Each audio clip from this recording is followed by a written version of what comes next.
Hi, this is Melissa with Web of Creativity, and today's project is called Tags Fully Loaded because it's fully loaded of tags.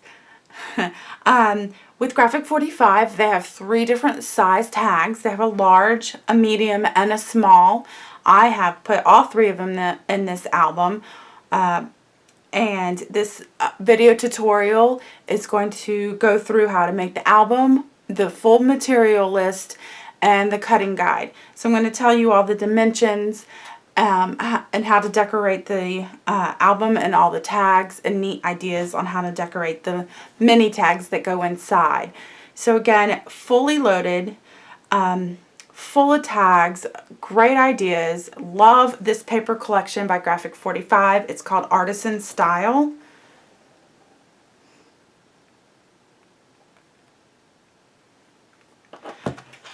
Alright, so I'm going to go ahead and show you a couple of pieces on the inside of the album.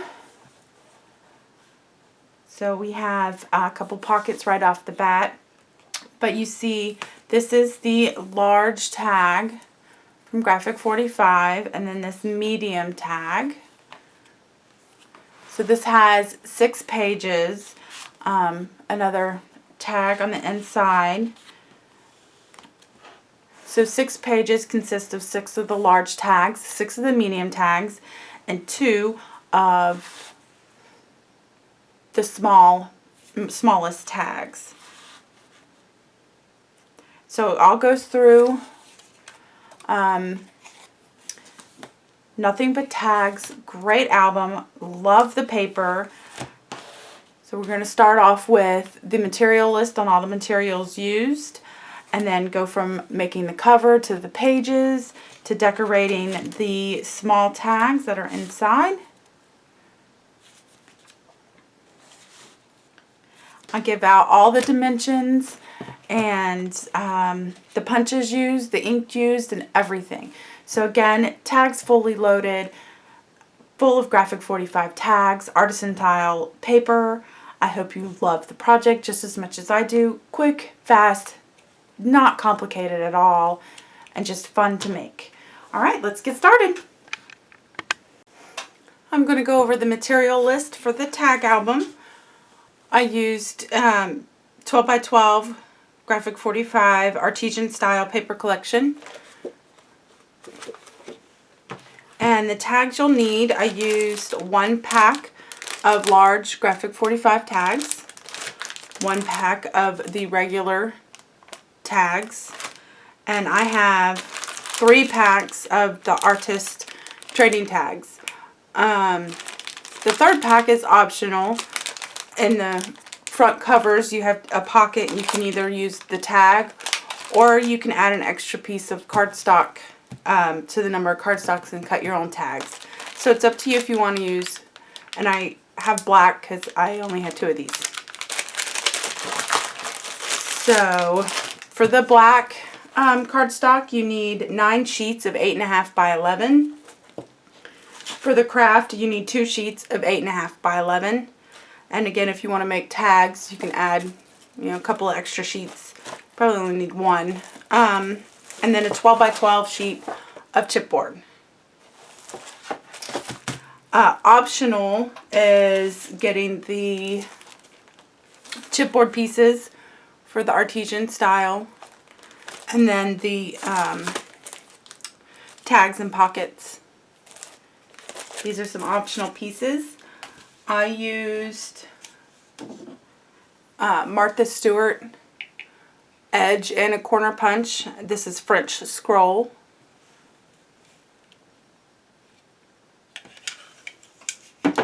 And then a 1/2 inch corner rounder.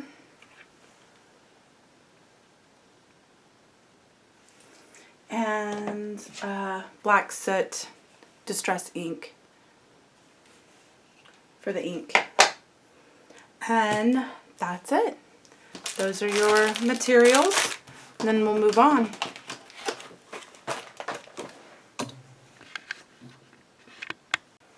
We're going to start with our cover.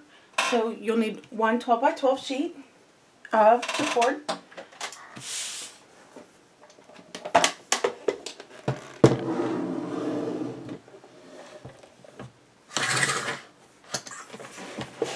And we're going to try and fit in the camera.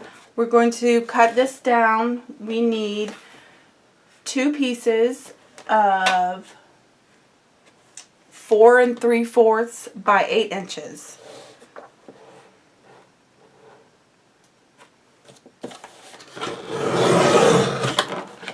Again, 2 pieces of 4 3/4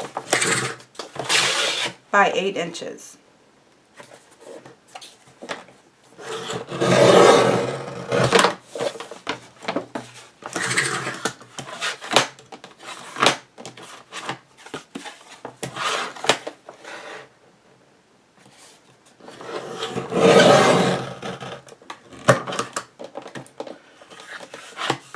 And then we need 1 3/4 by 8.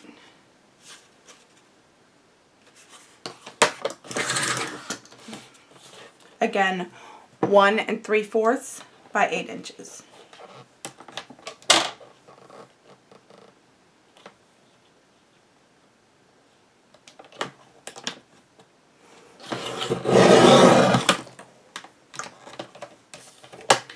So we have our front, back, and our spine piece.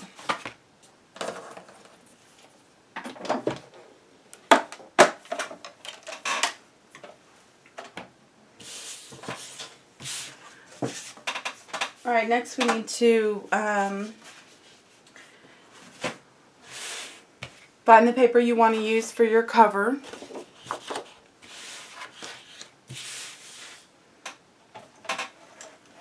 And go ahead and cut this down. I'm going to trim off the top piece first. The top extra piece. And then we're going to cut this down to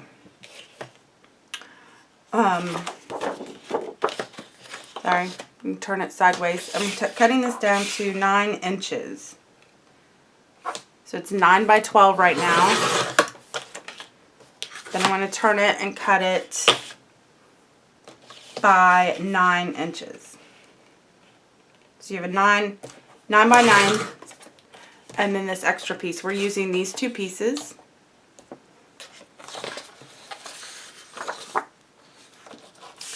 And then we're going to take this piece and cut it down to, let's see, 3 inches.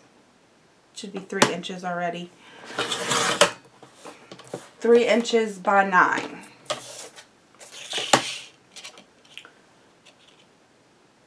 That's not right. Wrong piece. This is 3 inches. This piece is 1 1/4.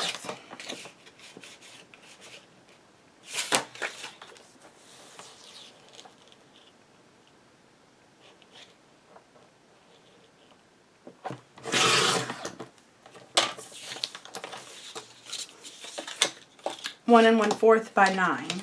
I'll go through that one more time.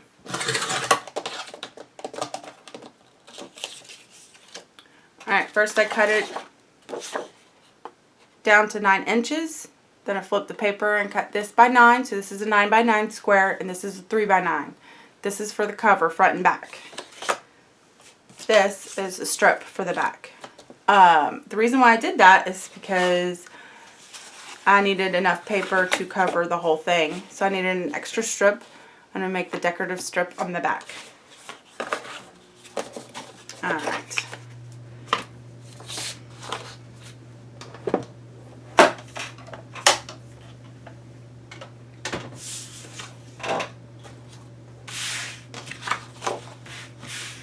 So how this will set up, just to give you an idea, it'll kind of sit like that. But we're going to attach these 2 pieces first. So it'll sit kind of like that. So we're going to start with taping our chipboard pieces. I'm using a 1/2 inch score tape.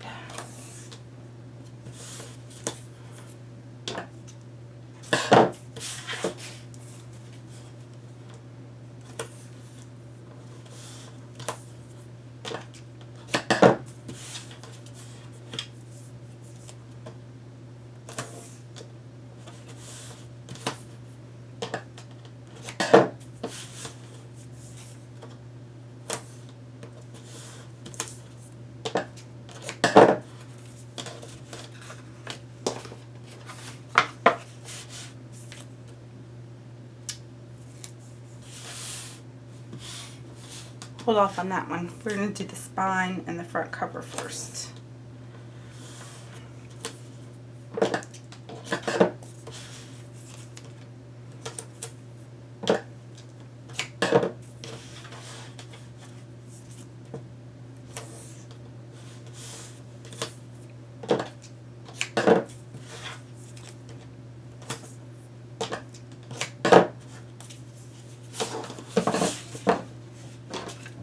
Alright, we're going to take the bigger piece, the 9x9, upside down. I'm going to attach this so it is a 1/2 inch from the top to the bottom and the left side.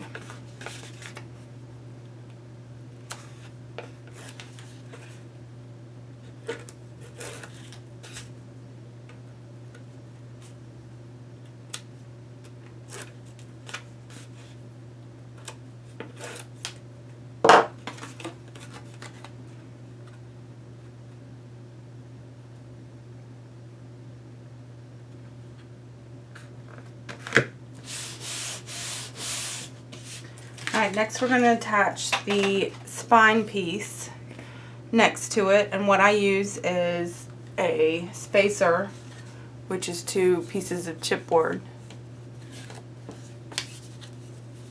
And I'll hold the chipboard up to the bigger piece of chipboard and then stick this down, lining it up with the first piece.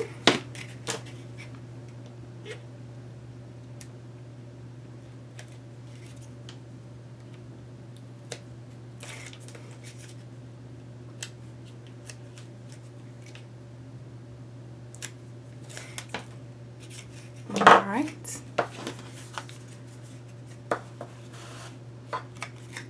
So I'm using the spacer to give me some space. Lining it top to bottom. And laying it down. There we go.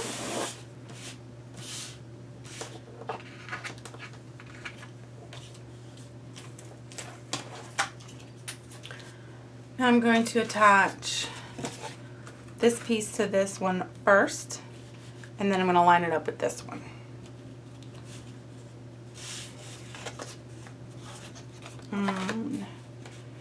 Because I don't need tape on the whole piece, I'm going to roughly guess about a 1/2 inch. Turn it over and make a mark so I know where to put my tape.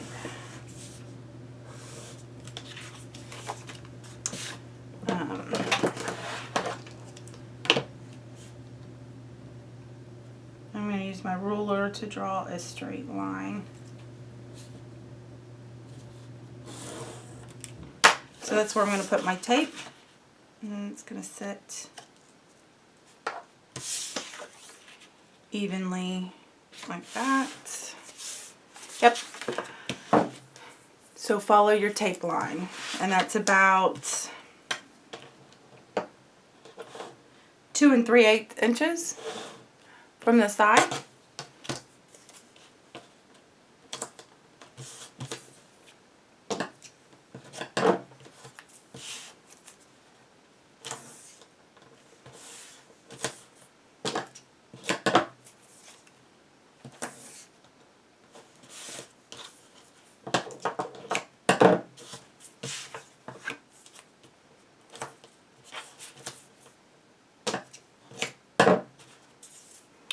Alright, now we're going to go ahead and remove the tape backing.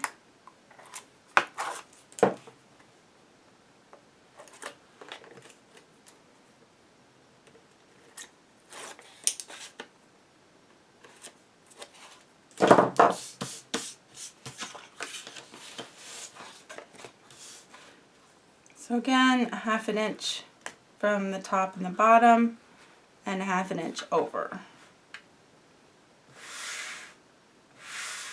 Just pulled it to me so I can see it. There we go.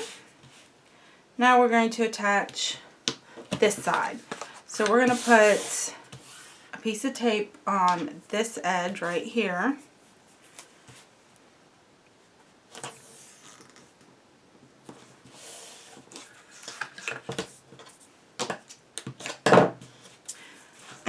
And we're going to put a piece of tape on this edge.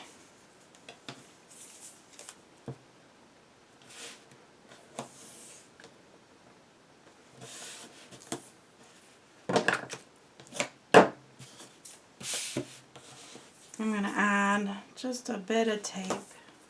Not a lot, just a little.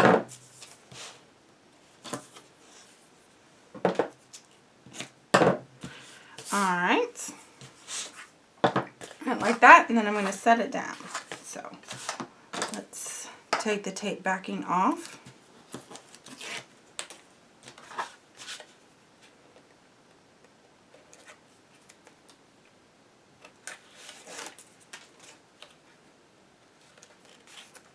Again, I'm going to use my spacer, 2 pieces of chipboard, hold it,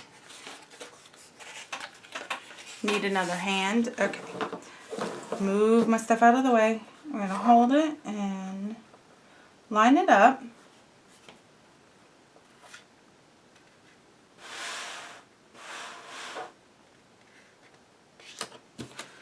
set it down, there we go.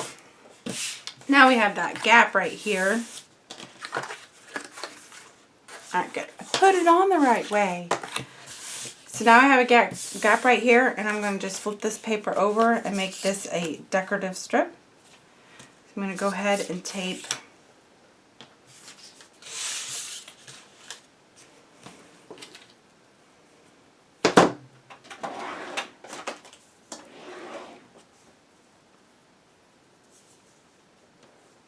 I'm going to use 1/4 inch tape. And I don't want to tape all the way to the top, so I'm just going to line it up to see where I need to place my tape. So I just want to put the tape where it's going to hit the chipboard piece.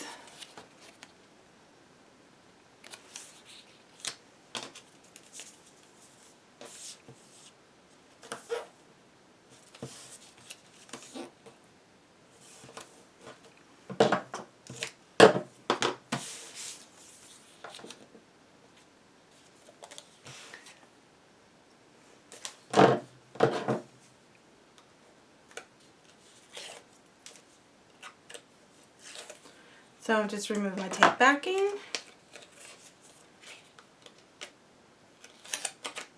I got a little bit of tape hanging over the edge, so I'm just rolling it over the paper so it doesn't stick out. Okay, then I'm going to line it up.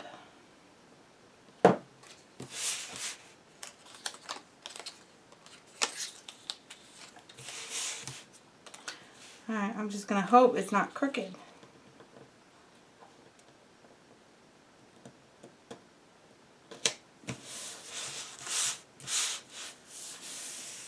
Alright, so that is our back cover. This is going to be the front, this is going to be the back. Now let's flip it over. Clean off my mess. Alright, so we are going to fold these edges over onto the chipboard. So I'm going to go ahead and tape using 3/8 inch tape, or you can use the 1/4 inch tape.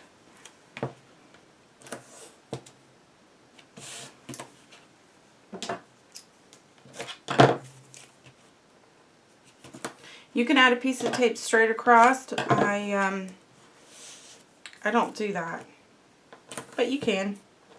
It's your preference to cover the gaps where the spine piece goes.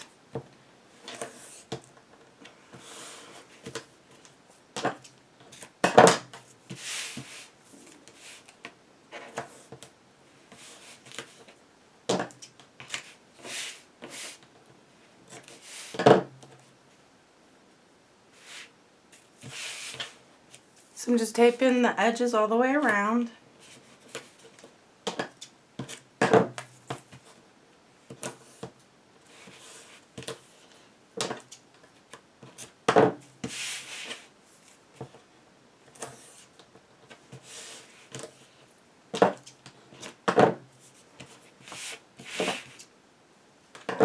I'm going to get my cutting mat because we are going to trim those corners.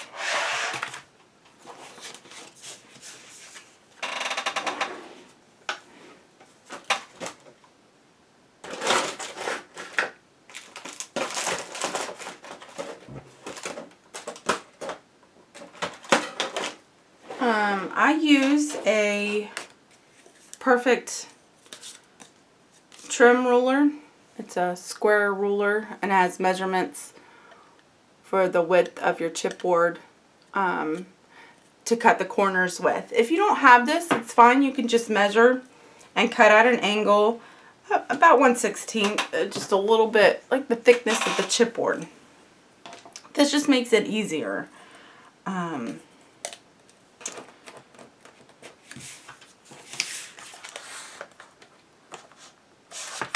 So this chipboard is 0.09, or is it? It's 0.062. I'm going to use 0.09 to give me some extra space. So what you do is you just put it on the corner of your chipboard and line it up. Line it up with the corner. And then you're going to cut along the edge of the ruler.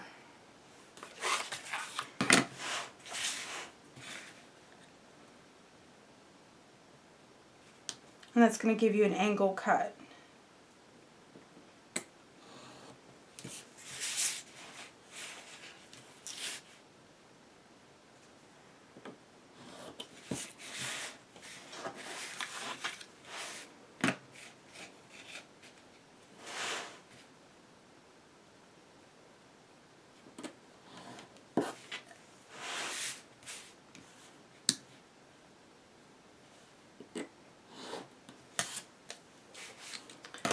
So you can see I just have enough room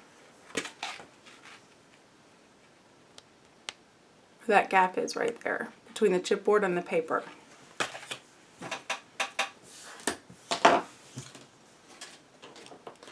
Alright, I like to roll the paper over the chipboard to give it a nice crease before I attach it down. So I'm just folding it.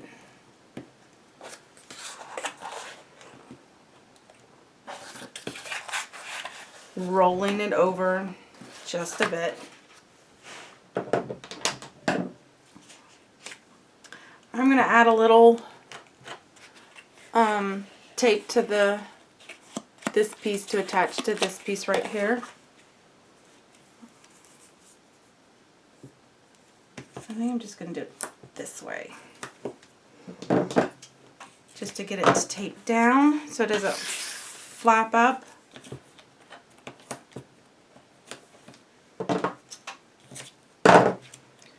When I'm folding it over. Alright. You could just add a little glue to it if you don't want to put tape down. Alright, we're going to do the short sides first.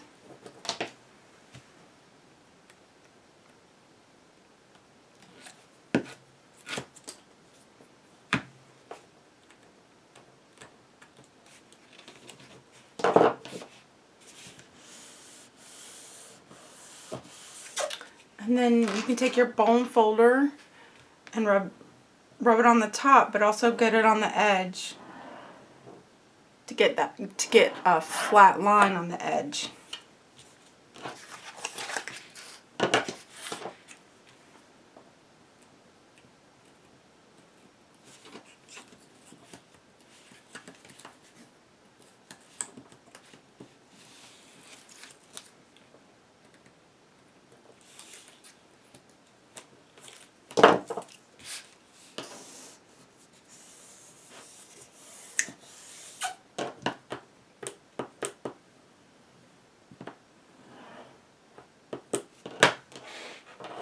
Alright, then we're going to tuck in the little bit of paper you have on the corners before we roll it, before we roll the two sides. So you can see you have a little bit of paper right there. So we're going to just tuck it in. You can use your fingernail or your bone folder so it folds over a little bit. And just do that on all of them. I got some of mine a little short.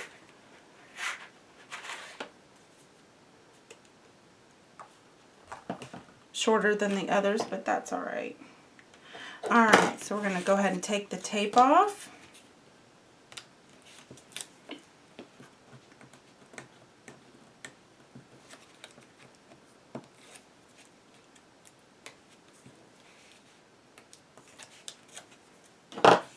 And roll it over.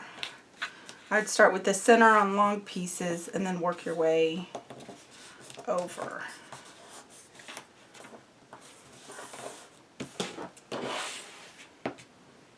Now when you run your bone folder along this, I'd ease up on the two places in between the spine pieces. You don't want your paper to rip. And the same thing with when you're doing the edge. So just skip over that little section right there.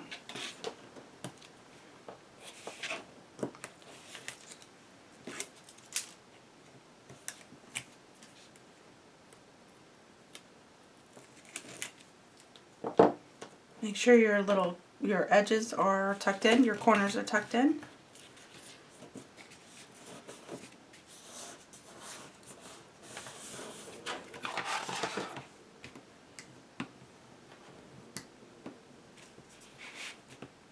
And that's alright if the little flaps pop up on the strip, because we're going to put a piece of paper over it and that's going to hold it down.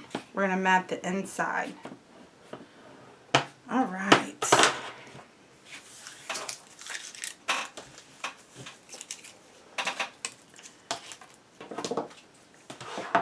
Okay. So now we have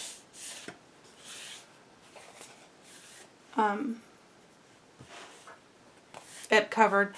You can start folding it now slowly before we put on the inside piece, or you can do it after and try and tuck in where your spine piece is, and just slowly bend it. Do the same thing on the other side.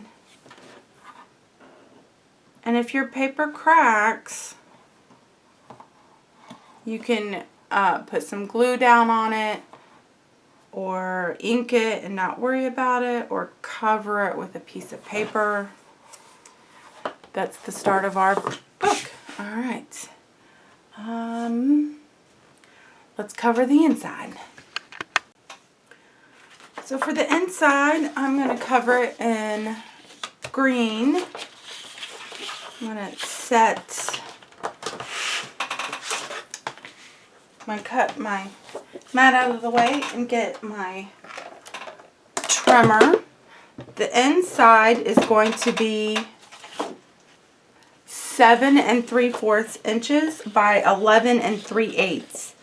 Now if you don't like the 3/8 measurement, you can get away with 11 1/4. Again, that was 11 1/4. So we're going to cut this down to 7 3/4. And you want to cut that down first because we're going to use this. We need 3 inches on this piece.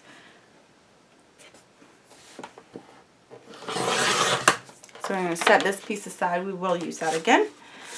And then 11 3/8.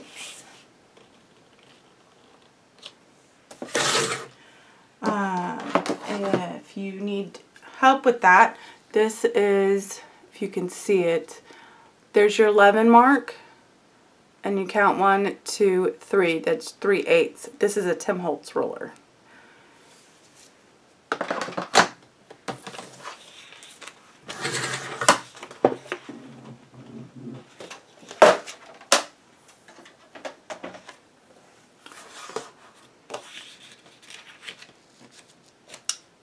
Ooh, that looks good. All right. I wouldn't use two busy papers. I'd always use like a clean sheet on a busy pattern. So non-busy pattern on a busy pattern. That's just me. You can do whatever you want. Alright, we're going to go ahead and tape.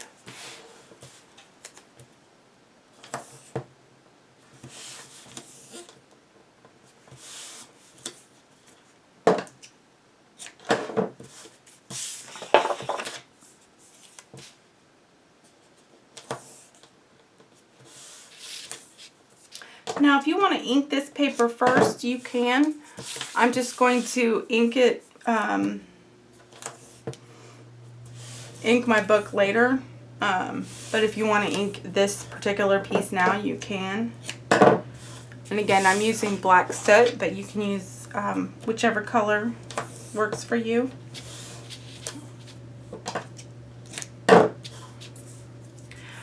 Alright, got the border of this one covered, but I do want to cover the spine area in tape to make sure that sticks down, since our pages are going to be on the spine, so we want to make sure that's good and flat.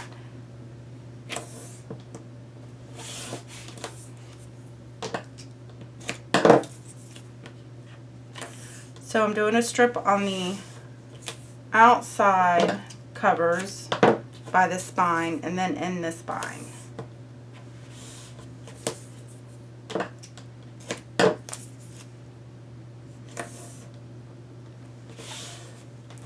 You don't want your paper to bubble right next to that spine piece. When it bends, if there's no tape there, your paper's going to bubble. And I'm going to, as precaution, I'm going to add another piece of strip right there. So I got my whole spine area covered. And then this is going to fit right on top, having about a 1/8 border all the way around. So let's go ahead and remove.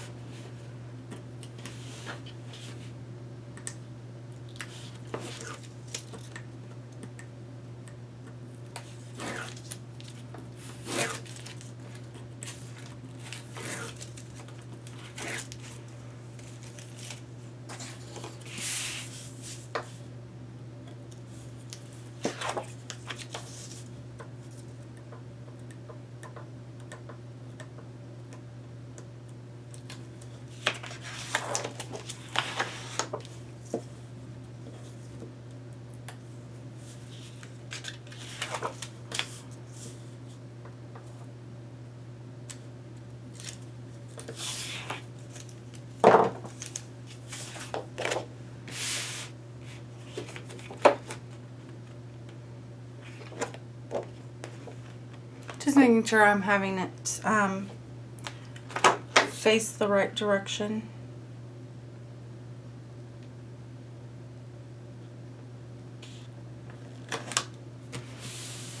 Alright, then I'm going to take my bone folder and reinforce everything by running it.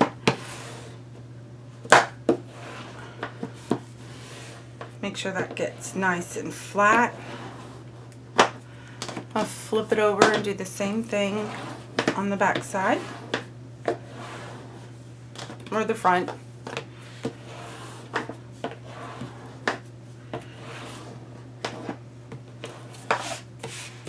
And then go over the extra piece that's on the back. Make sure that's down real good. Okay. Now again, we're going to fold it slowly so we can get that crease going. You want to be patient with it. You don't want to rip your paper. And you don't want to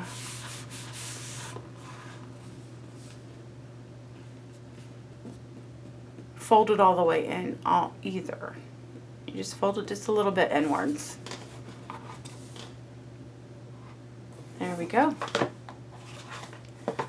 Now we'll be folding it more, so it will lay flat, closed all the way, but right now it's not necessary.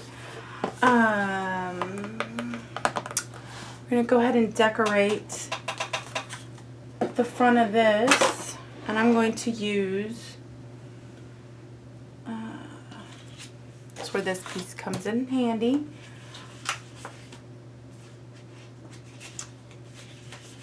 Let me use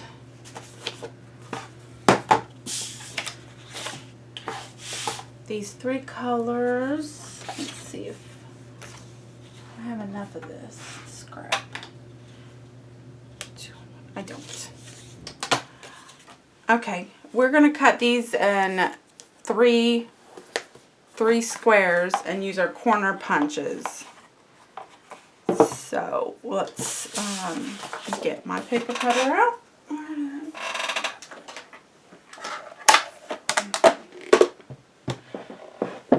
Alright, we're going to cut the cream one first.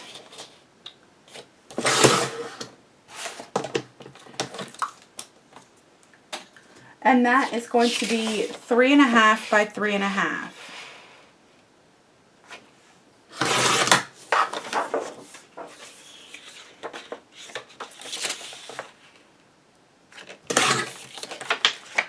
Alright, then our green one is going to be 3 by 3.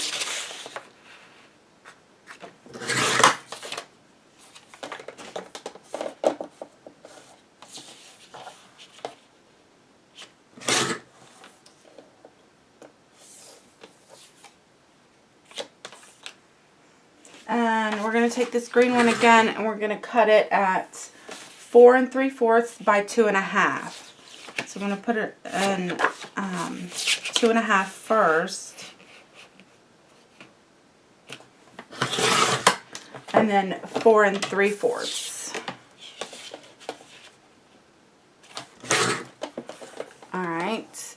And then we're going to get, I don't have enough scrap of the blue, so I'm going to cut another piece.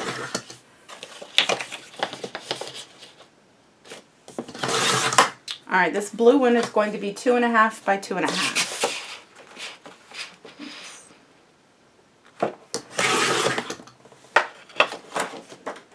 I'll go over those measurements one more time. Hold on.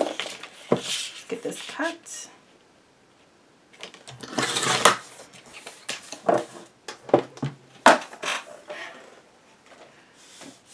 Alright, so we have the larger square is 3.5 by 3.5.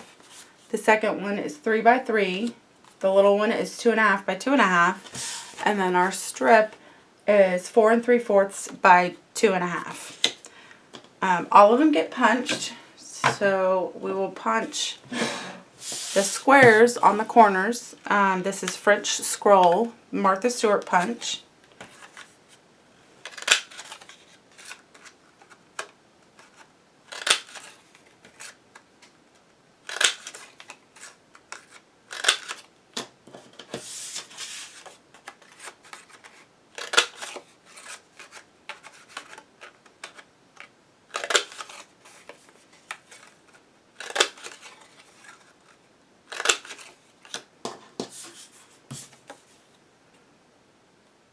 See how that works? See how those corners, I love this punch.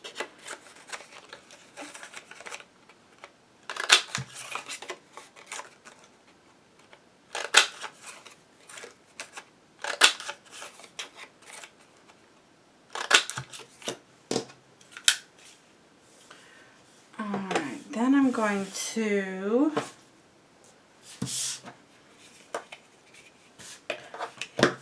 punch this strip. Let me make sure it fits on here. I always like to double check.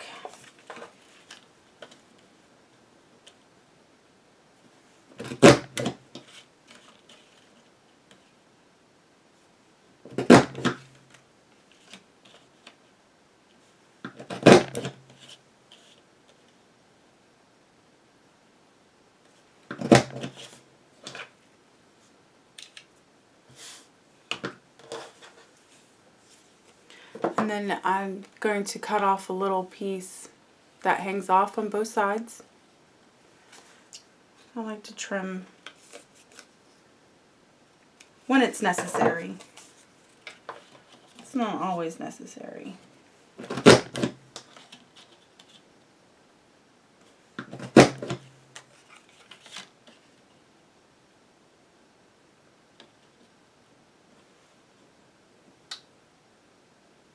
Sorry. I had to make sure that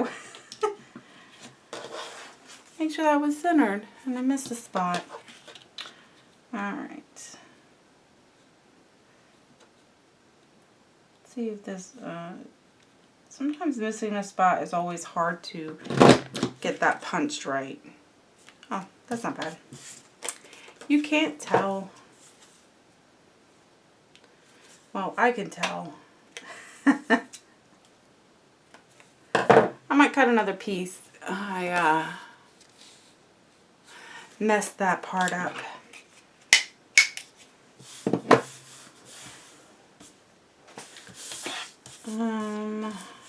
This isn't big enough, is it? Nope. Alright, let's see how bad it bothers me.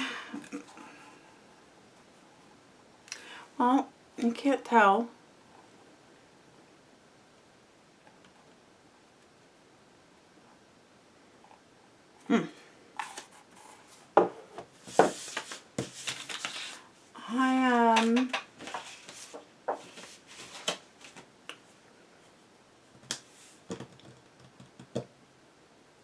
I'm gonna have to leave it because my other green sheet's somewhere else. Okay. Well, that solves that. So I'm gonna put that there. I'm just making sure it all fits. This goes down.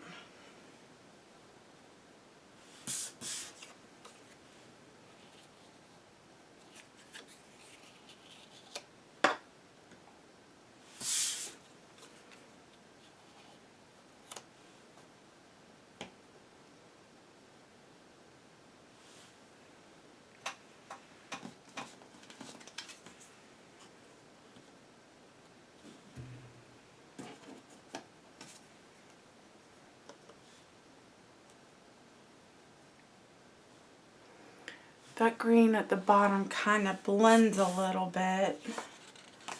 I might want to add maybe a little bit of blue to it.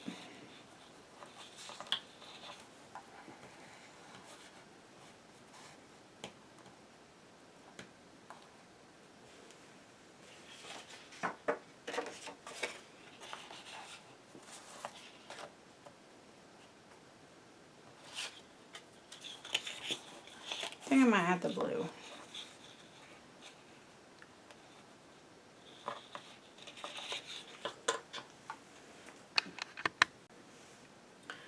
Alright, I'm going to use my blue strip and punch it out, and then use the green as an accent strip. So that was 4 3/4, right? Yep.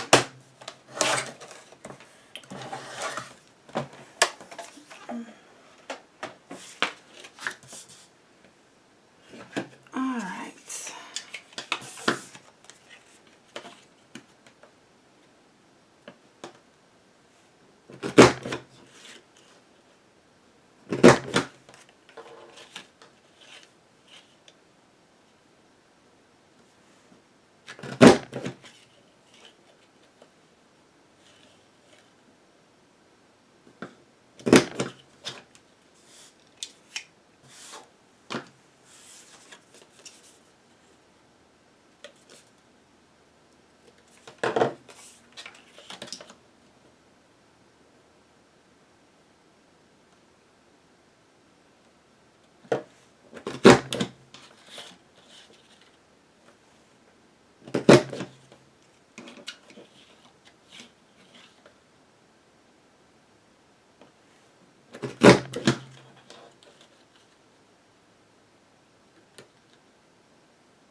All right.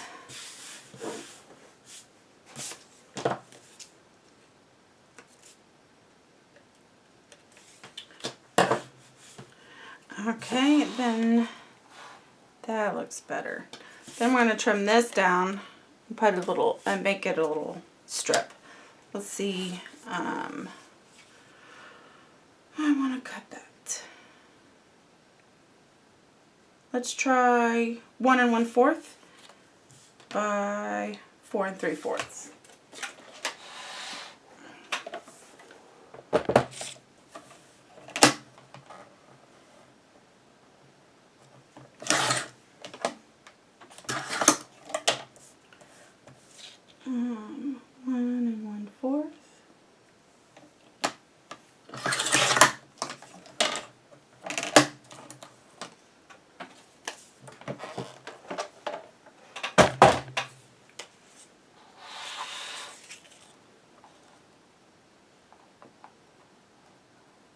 There we go.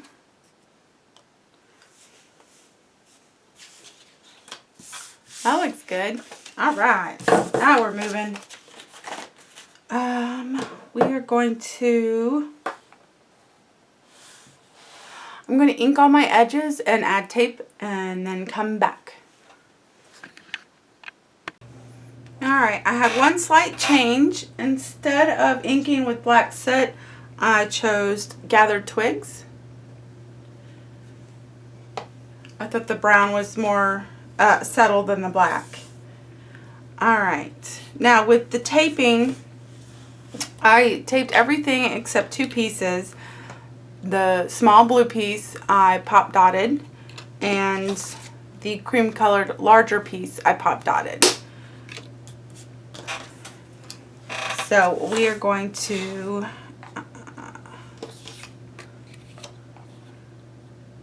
just check on our placement to see where we're going to place the bottom strip. And when it looks right, then we'll go ahead and attach it.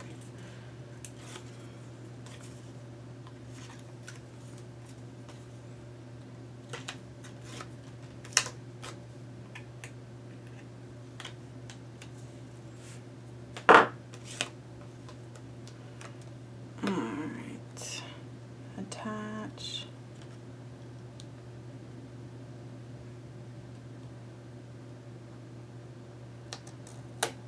About right there. And that is roughly a 1/2 inch from the bottom. Okay, then I'm going to attach my green strip right on top of it, centered.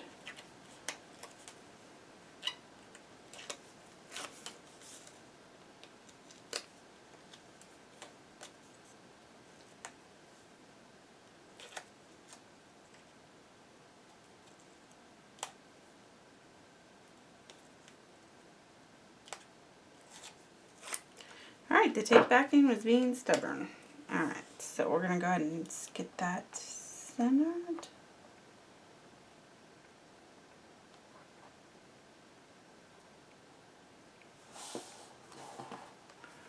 And attach our little chipboard piece.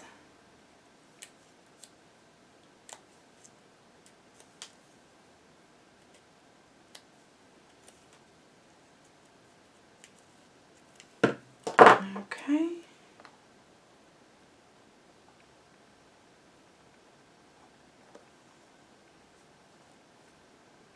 That's attached about a 1/2 inch from the left side. Okay, then we're going to go ahead and get our largest piece attached.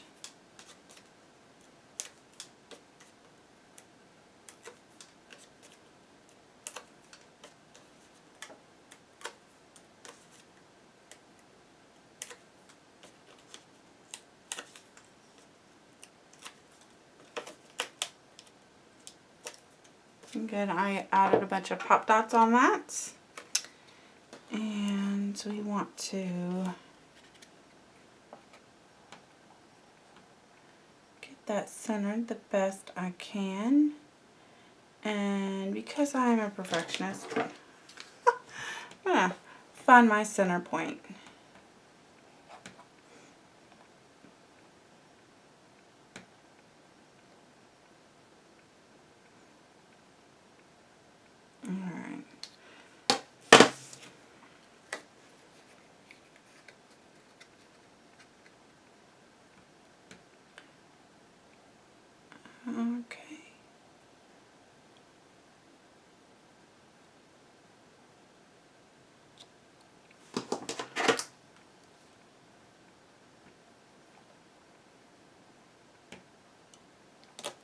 looks close enough. Let's see about this side. That is off on the bottom. Oops, that's really off. No, no, no, no, no, no, no. All right, let's try that one more time.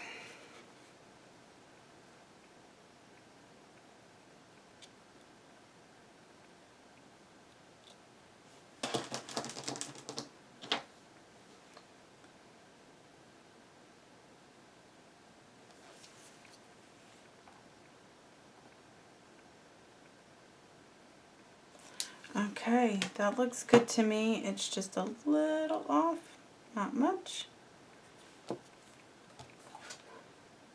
Ah, that looks good.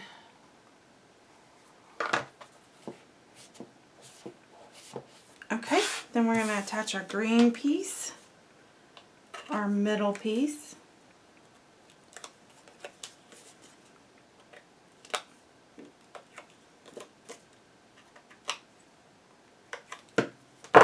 Okay.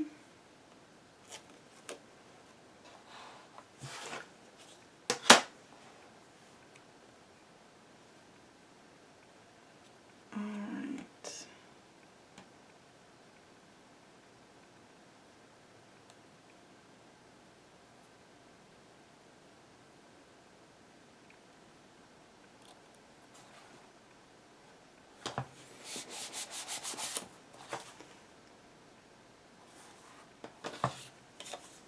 I'm going to attach my artesian. This is from the Tags and Pockets collection, this piece right here.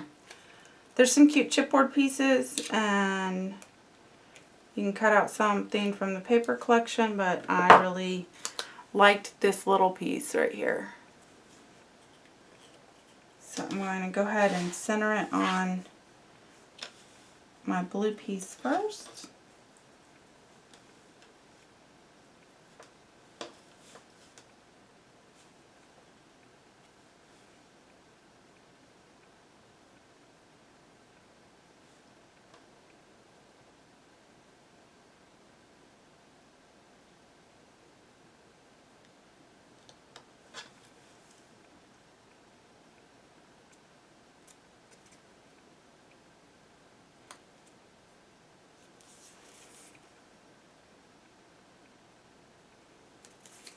Okay, then I'm going to go ahead and attach it.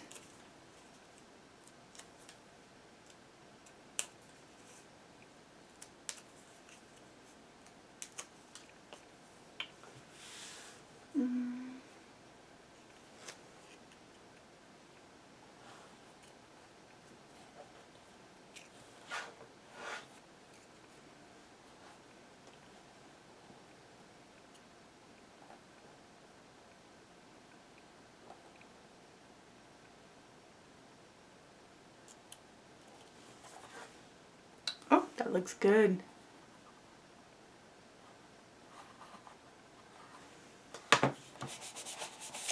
I might find something to put right there, but right now that looks good.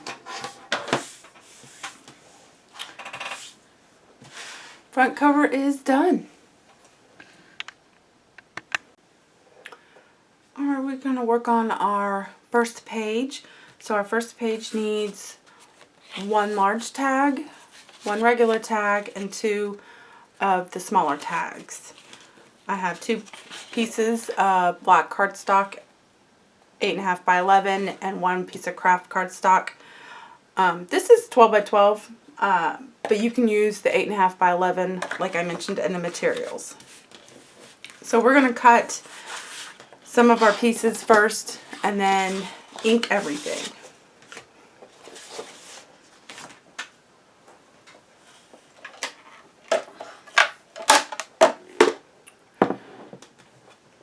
So we are going to cut for our 3 mats. The 2 in the back and 1 in the front are all the same size, and that is 3 7/8 by 3 5/8. And you can get 4 in one sheet of the 8.5 by 11. So again, 3 7/8 by 3 5/8.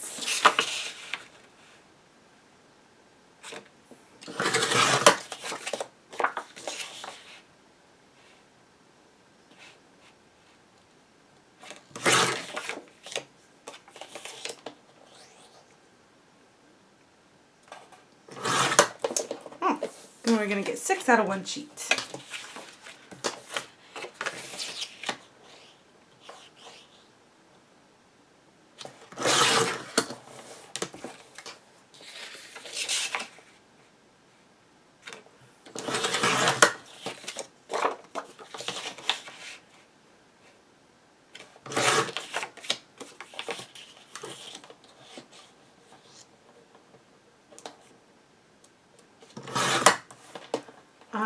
You need 3 per page, and there is 6 pages.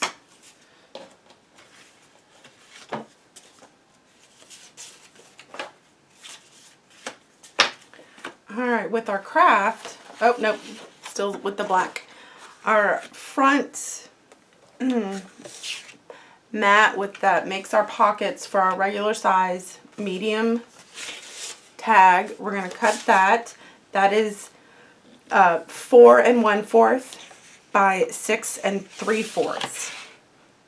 So we can get 2 out of 1 sheet. So again, that's 4 1/4 by 6 3/4.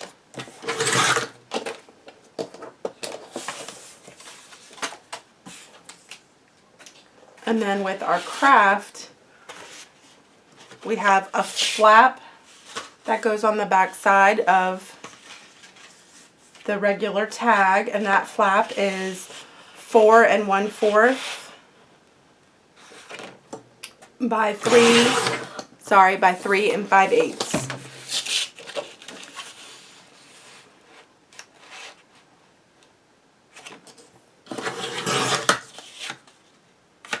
And then we're going to cut our binding strips and our hinge. So let's go ahead and do our binding. I'll go through the measurements on everything real quick. So what we have is 3 of these mats for 1 page, and these mats are 3 7/8 by 3 5/8. Then we have a craft flap, and that flap is 4 1/4 by 3 5/8. Then our mat for our medium-sized tag that folds over the tag and makes a pocket on the other side and attaches the flap. This is 4 1/4 by 6 3/4. Alright, now I'm doing the binding, which is 6 inches. So I have 6 inches by 1 1/4, 6 inches by 1 3/4,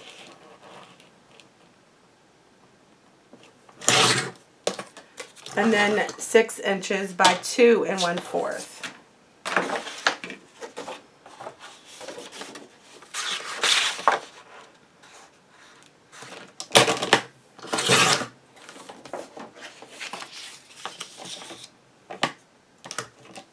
Now I measure 6 inches on this. This is a Fisker Pro, because that line that folds to fold this in half is right at that 5 1/2 by 6 inches, and it is off just a bit on mine.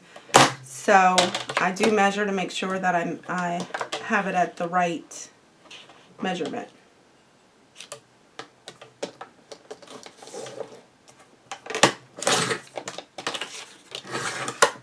Alright, so again we have, they're all 6 inches. So 6 inches by 1 1/4, 6 inches by 1 3/4, and 6 inches by 2 1/4.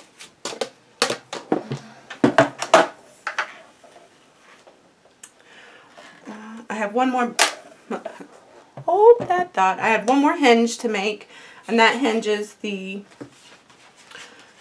medium tag to the large tag.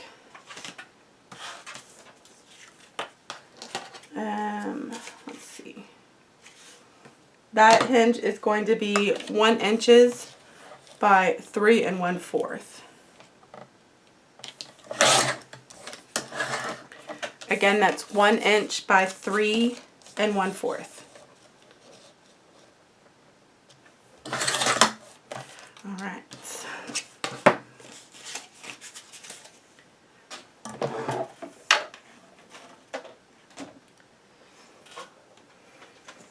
Now we're going to get our scoreboard out.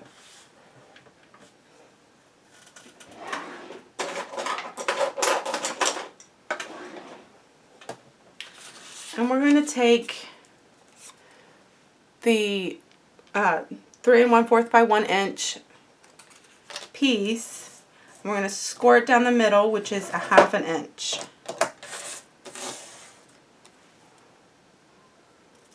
We're going to take all 3 of the hinge pieces and all the 6-inch pieces, and we're going to score 1/2 inch on the short side, so it's 1/2 inch. Then we're going to flip it all the way around and score it at 1/2 inch. We're going to do that to all these pieces. So we're going to score 1/2 inch, flip, score 1/2 inch.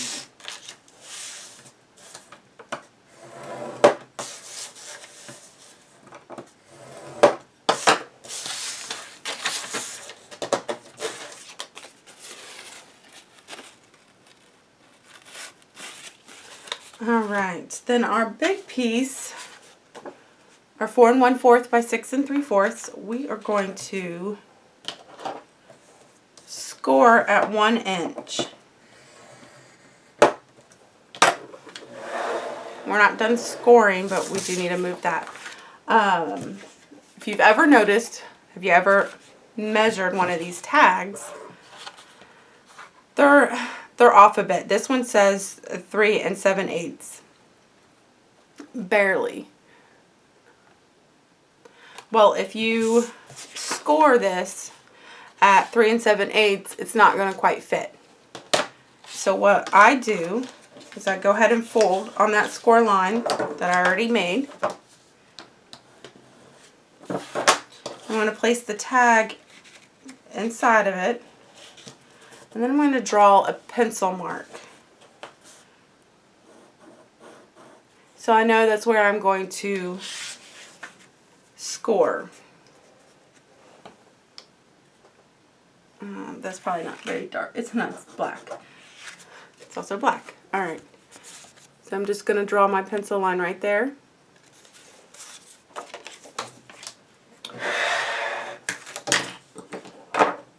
And then my pencil line sits in between 2 notches. And that is why we're not going to get a clean score if we just score it up 3 7/8. So we're just going to move that notch, our line inside of a notch, and score it. And then we're going to go ahead and check, make sure our tag fits. If it's too tight, your tag's going to bow. So we want it comfortable, even a little loose. But if it's too loose, then your paper's gonna pop up. So that pencil line makes it a lot easier. So you get an idea of where to mark and fold.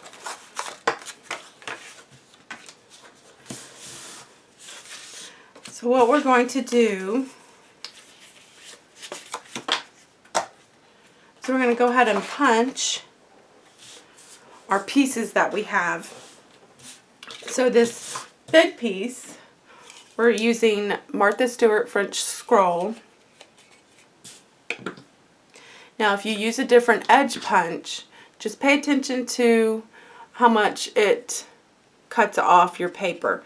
If it's a larger chunk at the top, then you might want to adjust your paper length to a little bit further to take up for that. Because deeper punches are gonna make it, you're gonna want a longer piece.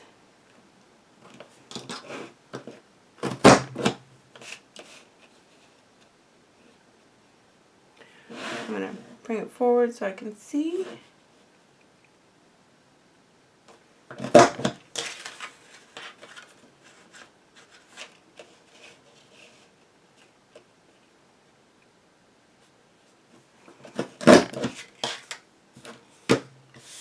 And then I'm going to trim off the little notch that it left on both sides. Then I'm going to flip it and do the other side also.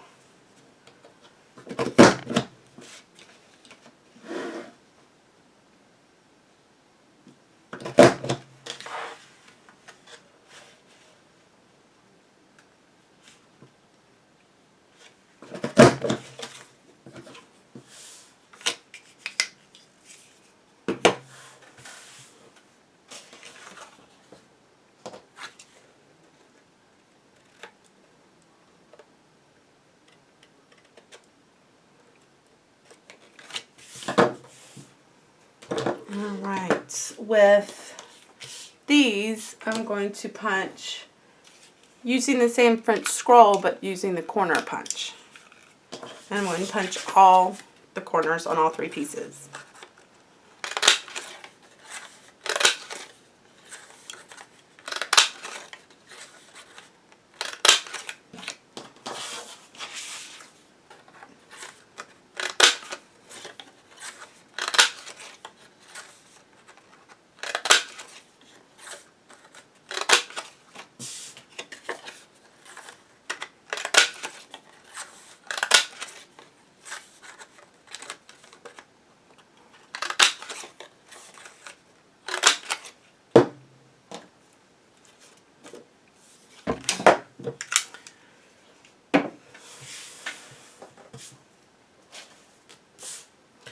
Alright, and with our flap, which will eventually attach to this piece right here, we're going to round the corners, just the bottom two corners, with a 1/2 inch corner rounder.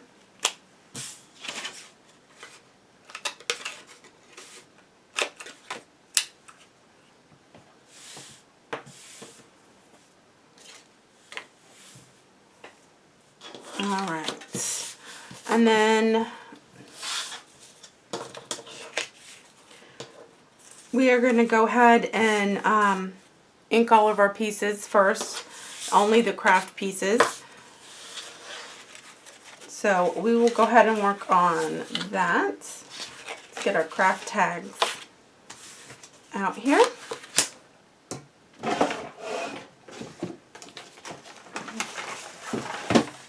We're going to go ahead and fold on our score lines first, real quick.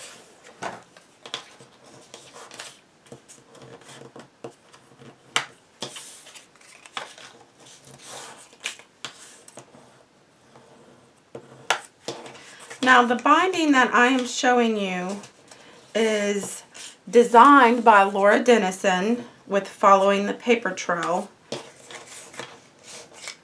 She is a genius, and this binding is called Stack the Deck. So if you recognize it, that's her design. Again, it's her Stack the Deck binding, and she is following the paper trail.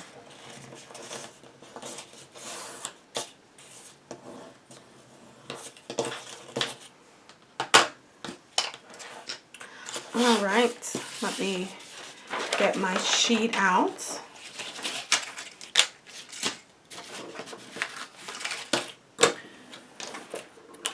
Now I'm going to ink all the edges with gathered twigs. You can use gathered twigs or black soot. Both of those go good with this paper collection.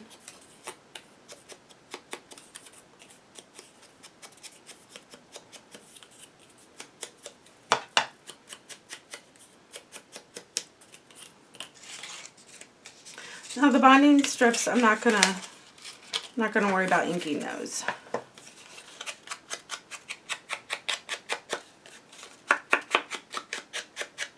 But I'm going to ink both sides of the tag.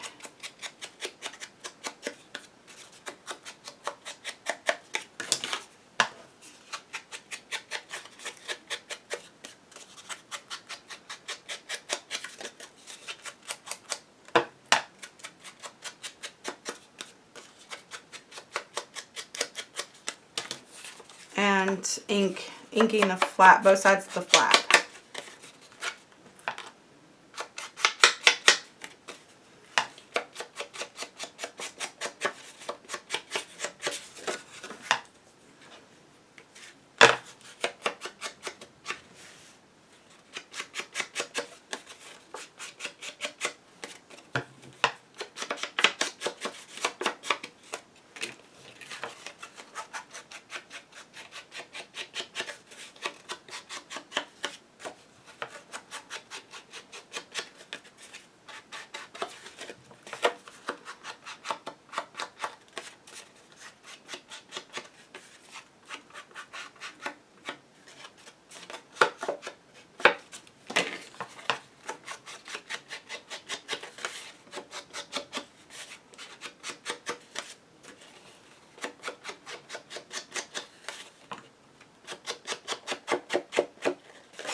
Alright, we're going to go ahead and put the binding strips together first. Since we can't attach our sheets, our pockets on the back without the tag being attached to the binding strip. So we're going to go ahead and get these situated. So I'm going to add tape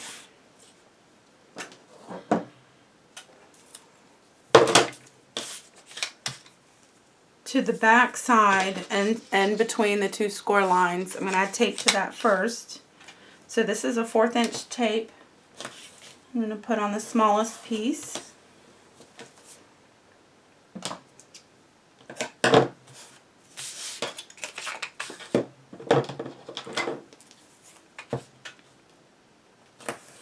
And this is a 3/8 inch tape.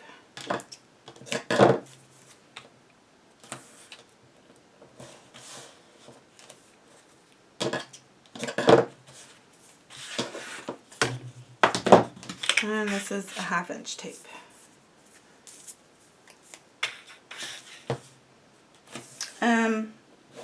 Don't tape over the score line. You want it right on the inside of that score line.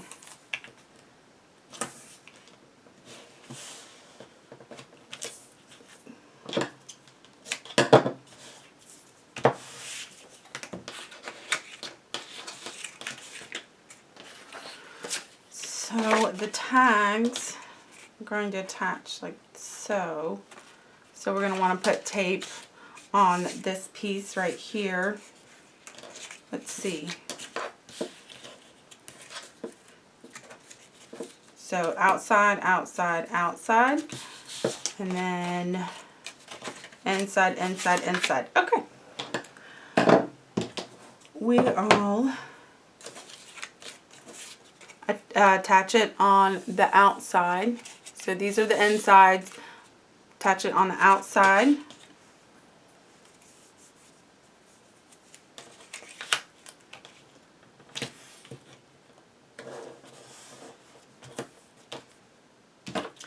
So one side will have it attached on the outside, and then one side's going to have it attached on the inside. And you want the ones attached on the outside on the left, and the ones attached on the inside on the right.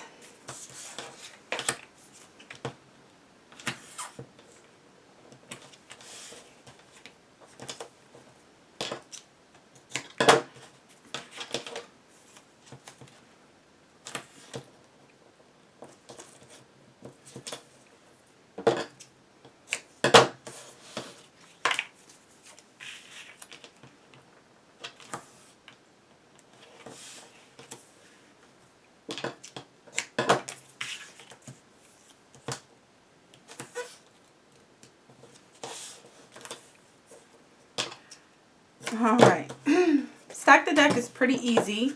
We're just pretty much going to stack the pieces.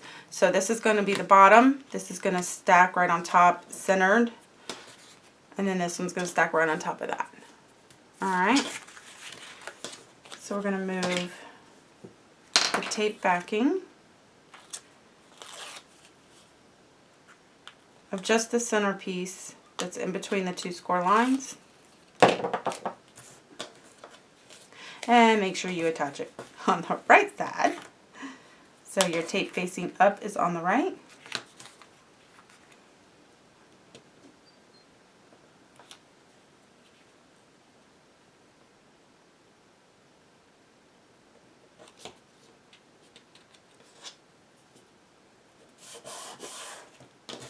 And then we're going to do the smallest piece next. And put that right on top, centered.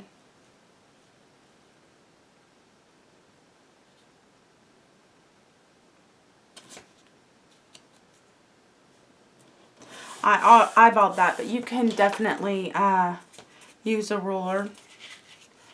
And then I'm going to fold it. So one way you fold, they're all taped, and the other way, they're not. Okay, there's that one, and then this hinge is going to get taped on the two outsides.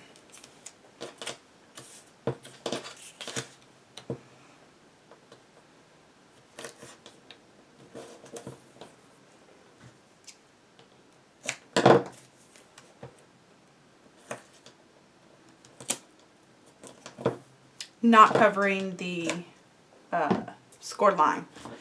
There we go. Okay. So what we're going to go ahead and do is attach our tag. So we're going to put the hinge piece right on our inside of our tag.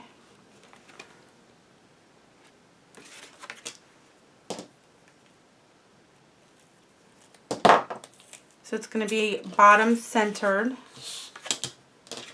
and make sure that we have the tags facing the same direction. I consider this the front side where this is smooth, and then if you flip it over, it has a ridge. So smooth side up, so I can see where it goes. Then I'm going to flip this one upside down and attach it flush at the bottom in the center. Oops.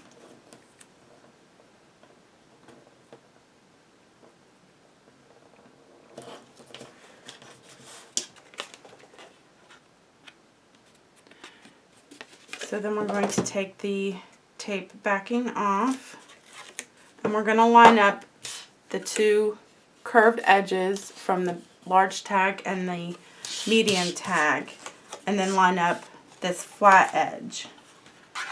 So we want it to be straight. So there we go.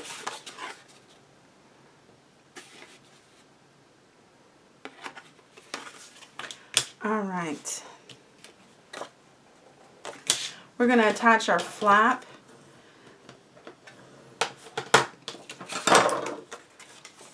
right onto this, and we're going to want it about,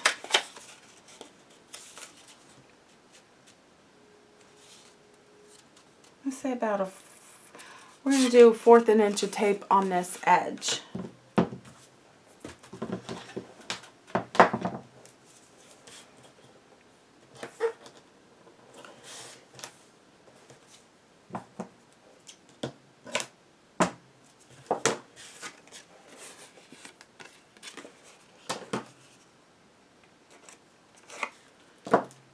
And I'm running my bone folder to get that to be closed a bit. And then I'm just going to line it on the bottom. So I can see I want it about 1/8 of an inch from the bottom. And then I'm going to fold the top over like so. There we go. Alright.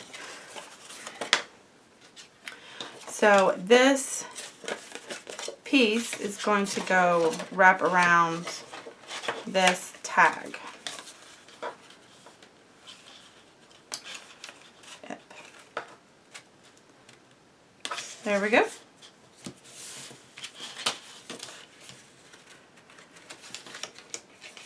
And this is going to be glued down. This doesn't get attached down until after you've matted the area. So we're going to put some tape onto here so we can get it to stay down. Now I'm taping the whole thing flush, not flush, flat. But if you wanted to, you can glue a U shape and put another tag down here that you make, or have both of the tops and bottoms and then have something slide. But I'm just going to tape it all down.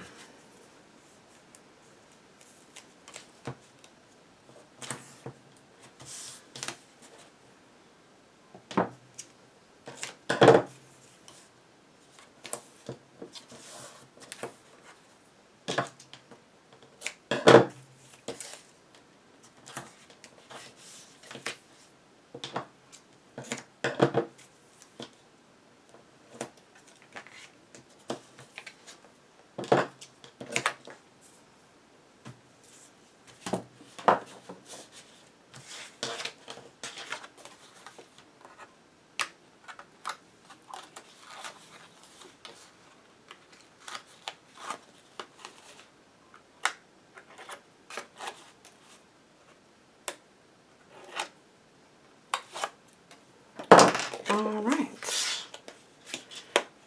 so we're going to attach it so we want it in between the two curved edges of the tag. There we go. So it fits in between the two curves.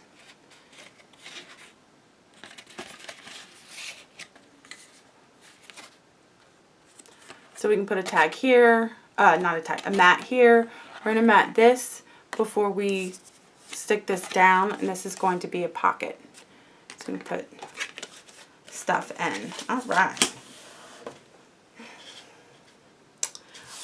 This mat is going to be attached here,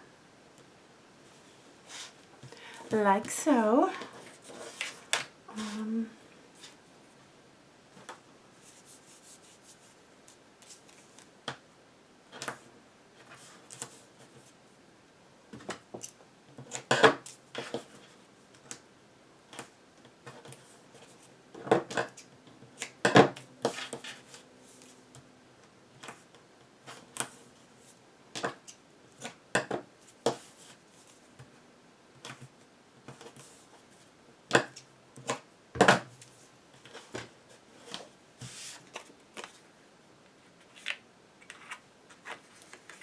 And before I attach this down, I'm going to get some glue and glue the corners.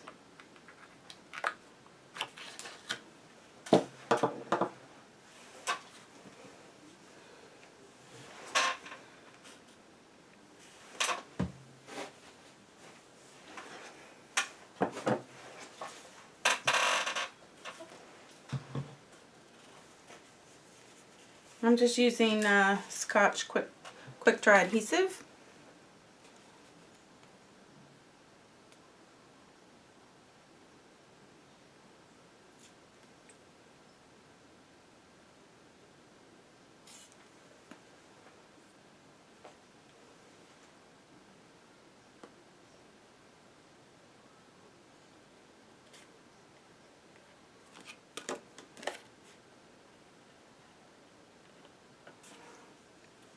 And just put some on the corners.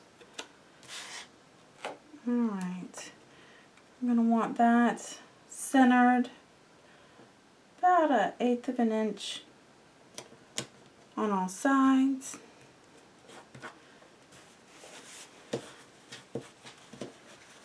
And I got too much glue. That's alright. Well, that's going to have a mat on it, so it's okay if it gets a little messy.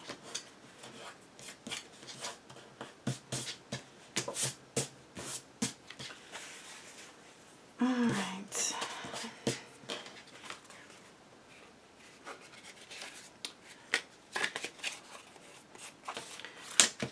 So this side, I'm going to go ahead and attach my binding strip first, and then we can put our, that's glue on me, pockets down. I'm making the back 2 pockets for the little tags. This one I did not, but of course if you have more little tags, you can make that into a pocket also. Alright, this is going to be centered, so I'm going to mark to get it, because this is 6 inches, so we want to put them 6 inches even centered from this point to this point.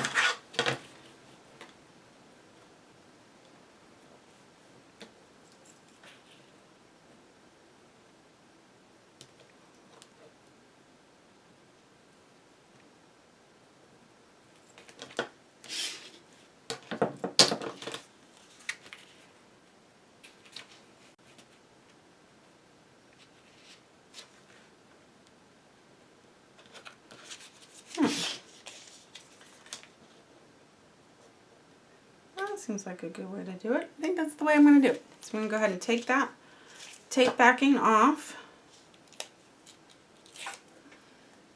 I'm going to hold. I marked my two spots where my 6 inches are.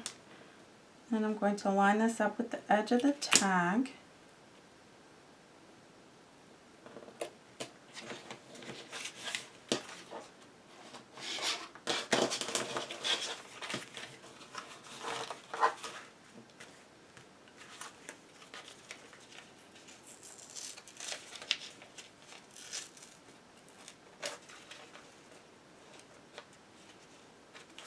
Alright. So there we go.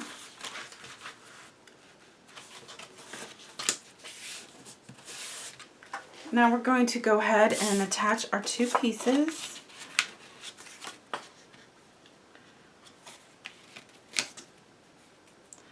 Like a pocket.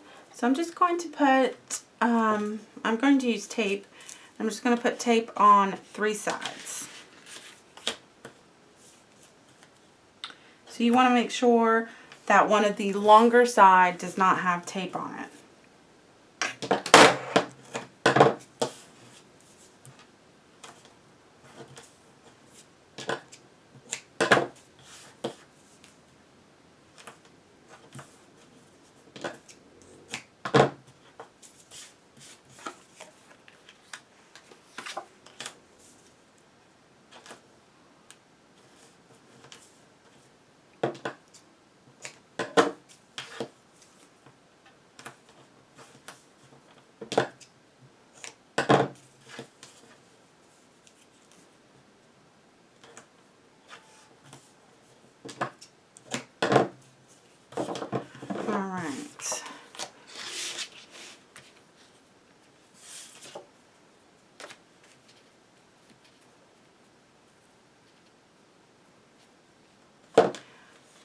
And I'm going to put glue on these two corners, but not these two.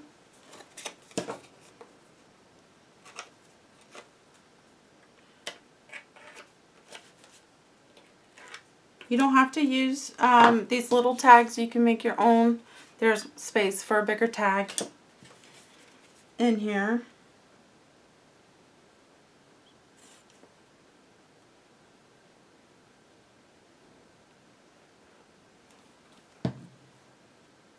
I'll wipe some of my glue off.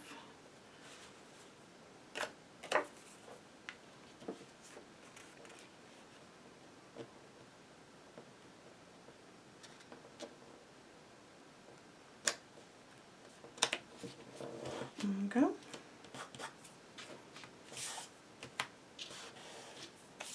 And we're going to do this side.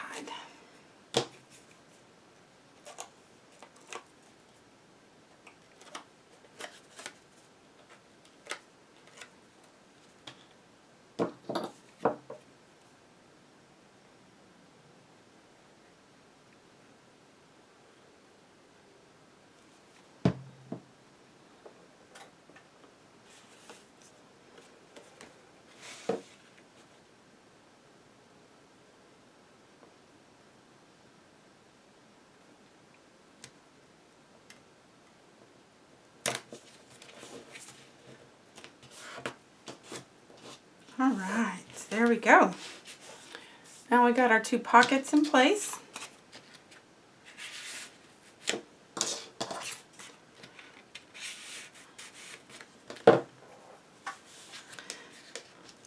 And that's our tag.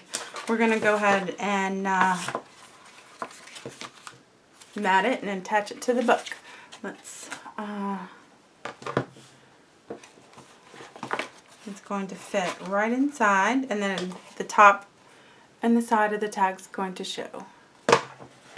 It's going to fit right on in there.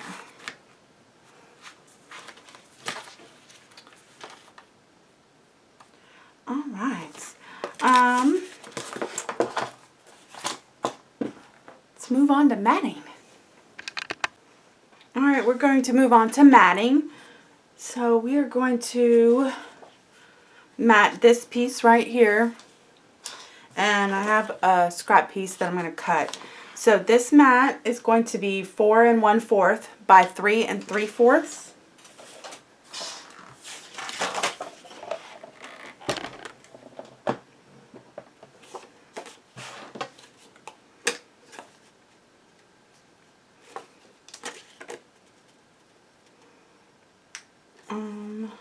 Just checking, see where I want to cut it.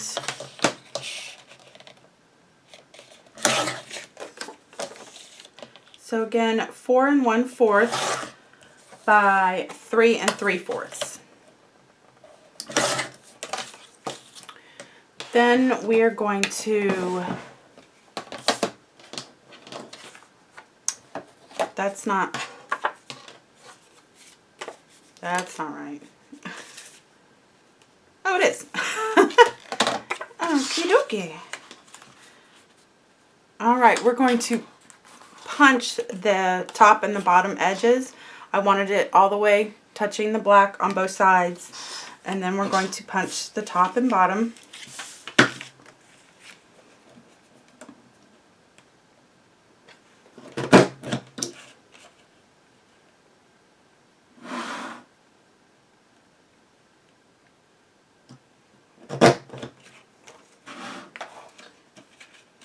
I just moved it so I can get a better view. And then we're going to cut off the little nips on both sides. Okay, I'm going to punch the bottom.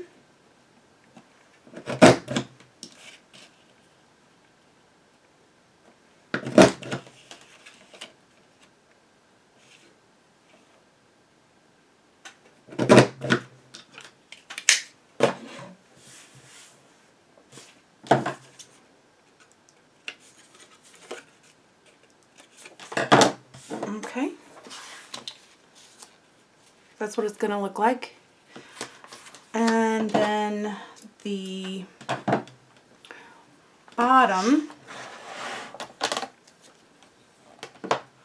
we're going to, I'm actually going to cut something out of one of the cut apart pages. Let me get my mat. And I'm going to cut this stick to the plan piece out. And that size for inside this and both of these, that's going to be 2.5 by 2 3/4.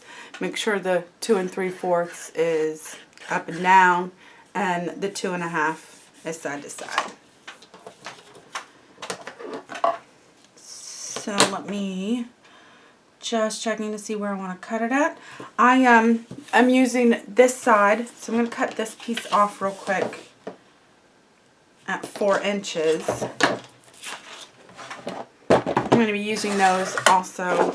So let me get that cut off first and out of the way. Alright. Then I'm going to cut, let's see, I wanted it, let's say 2.5.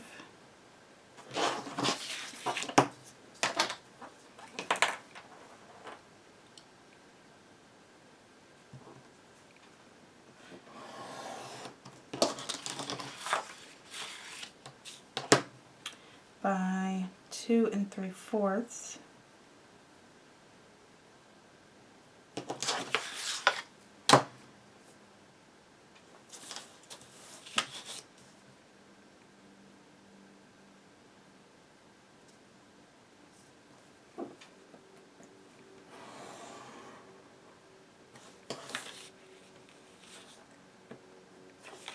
Okay.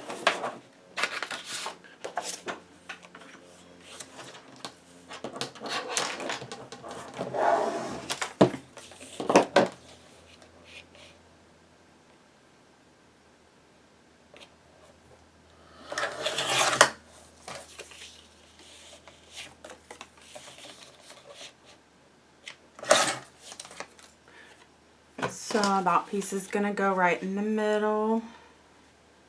So now we need some border pieces, and I'm going to use this black flower page. It's the back side of This Old House is the name of it.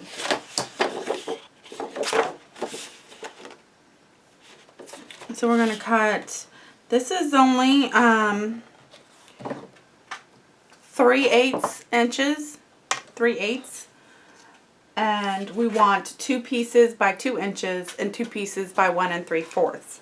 So I'm just going to cut one strip at 3/8 inches.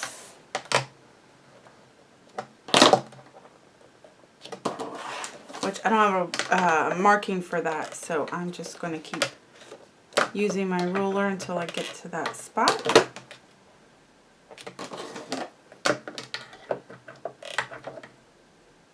Oh.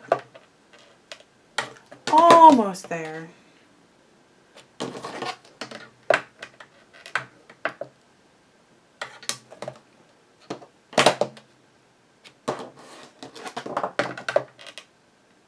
Okay, so 3/8 inches on, this is a Tim Holtz ruler. It'll be the 3rd mark. Go 1, 2, and then 3 right there. So it's right before the 1/2 inch mark.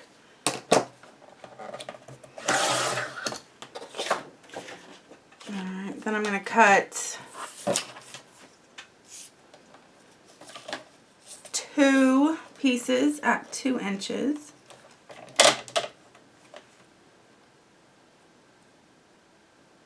Oh, I think I'll do it this way. 2 pieces at 2 inches. And then 2 pieces at 1 3/4 inches.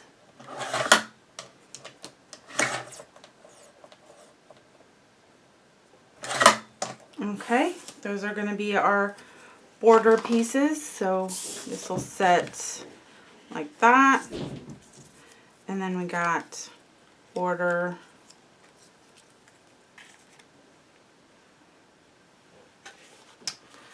All right. Moving on. Inside, not inside, when you lift the flap tag, we have this flap piece. So we are going to use I'm going to use the black flowers again for right here. And let me get that out. That piece for the flap, let's see, where's my flap measurement? Is going to be 4 inches by 3. So 4 inches and then 3. So that's going to slide up in there. We're going to punch 2 of those corners with the 1/2 inch corner rounder.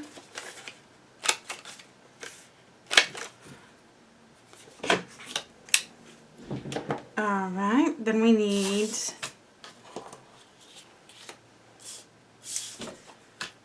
the inside flap, this part right here, and then a strip.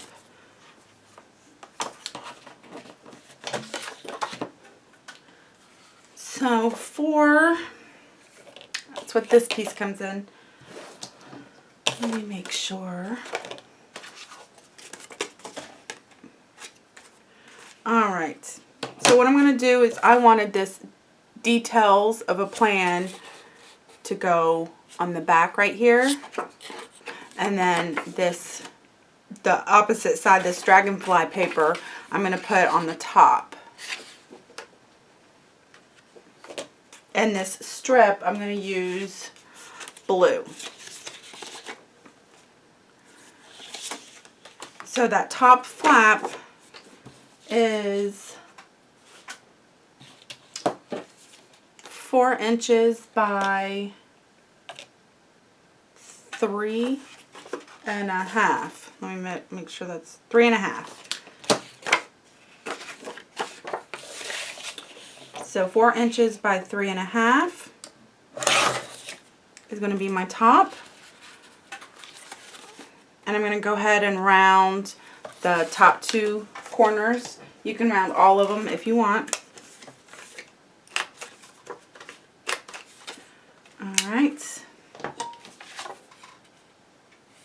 And then I'm going to take this side, and that is going to be 4 inches by 2 3/4. And let me double measure.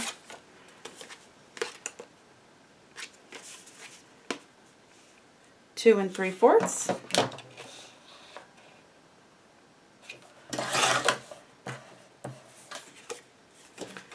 So that's going to sit like that. I'm going to keep that little piece of black border around it. And then the strip right here is going to be 4 1/4 inches by 1 inch. So again, that's 4 1/4 inches by 1.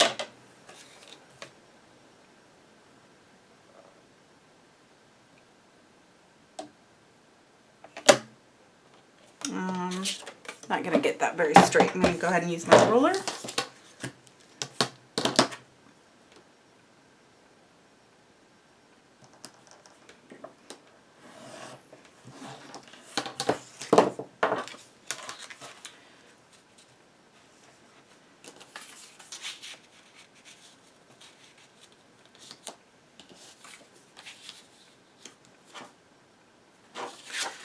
Okay.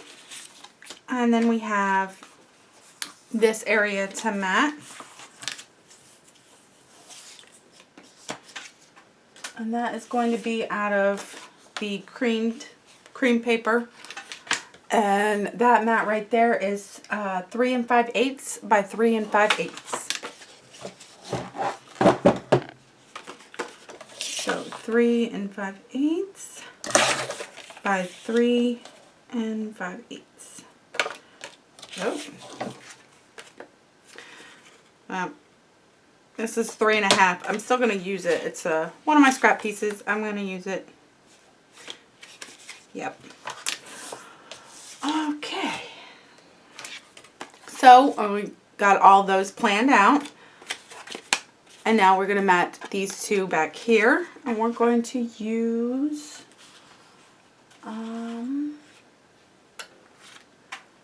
the back side of the green sheet.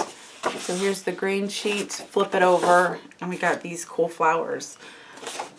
So those mats are going to be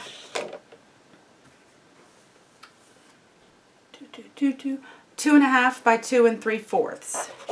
So we're going to cut 2 1/2 by 2 3/4, and we need 2 of those. I'm making mine the same. You don't have to, but that is what I'm doing. There we go. And then the edges I'm going to use for my border, I'm going to use the green. Is this 2 inches? Yep. So we'll need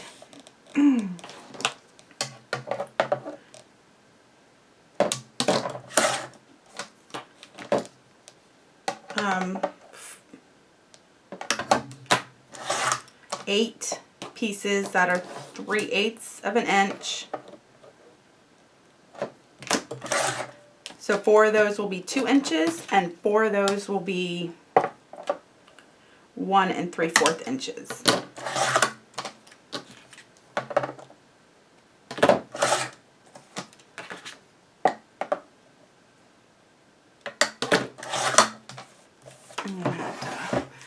Getting too small, I'm going to have to use my craft knife. How many pieces did I say? 8. 1, 2, 3, 4, 5, 6. I need 2 more.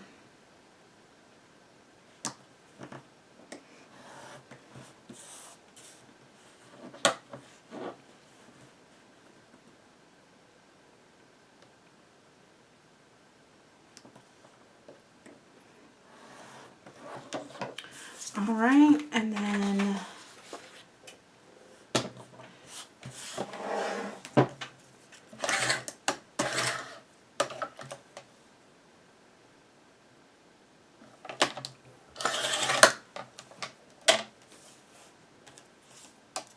so I need 4 at 2 inches. Oops.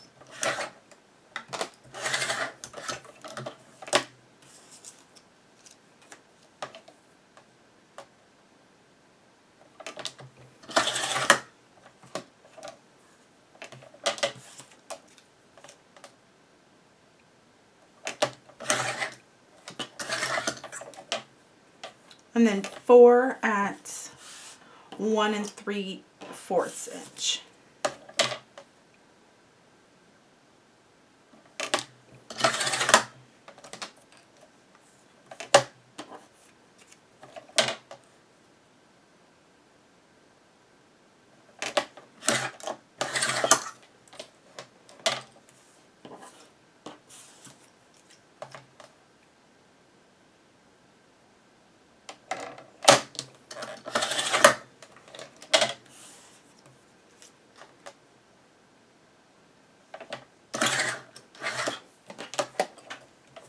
Alright, now that I got all of my pieces cut and ready, I'm going to go ahead and ink all of the pieces and add tape to the back of all of them. And then I'll come back and attach for the video. So taking a break, inking, adding tape to the back of everything. I got all the mats inked and taped up, ready to go. So we're going to mat the flap first and glue the punched edges.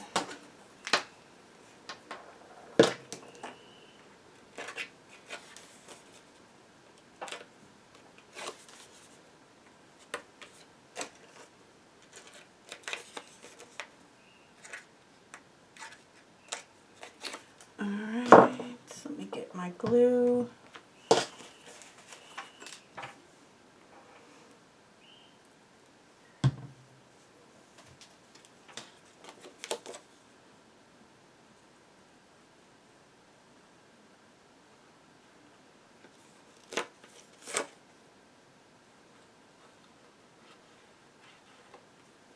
I'm going to wipe some of my glue off. I over glued just a bit.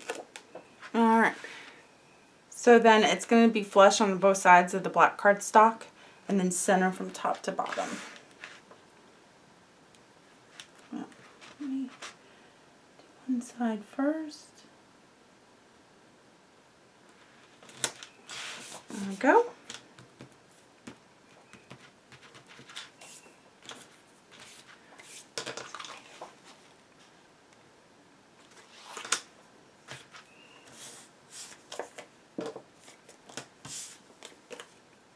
I'm going to attach the mat on the bottom.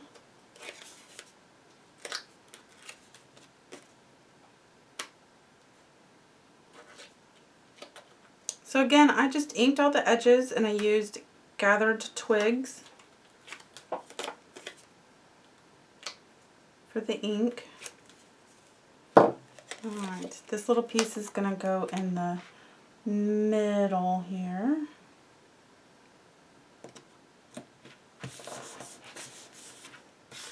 Then we have our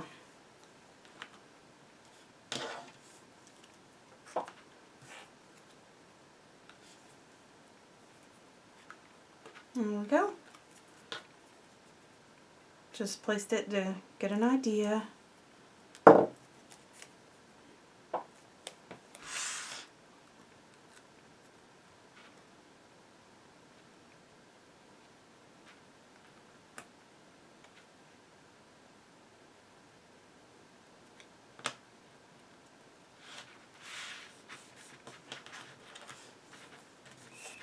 And placed it so it's about 1/8 of an inch from the edge. Let me double check that. It's a little less than 1/8 of an inch. Pretty much just centered between the edge and the middle mat, and then in between evenly on both sides, top and bottom. Oh.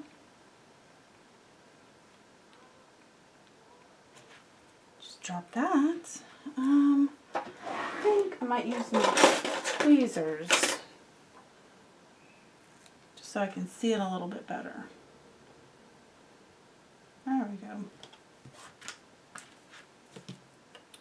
It's a little crooked, but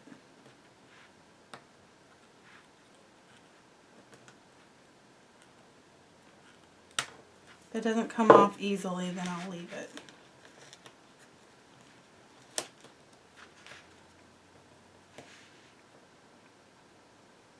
There we go. There we go.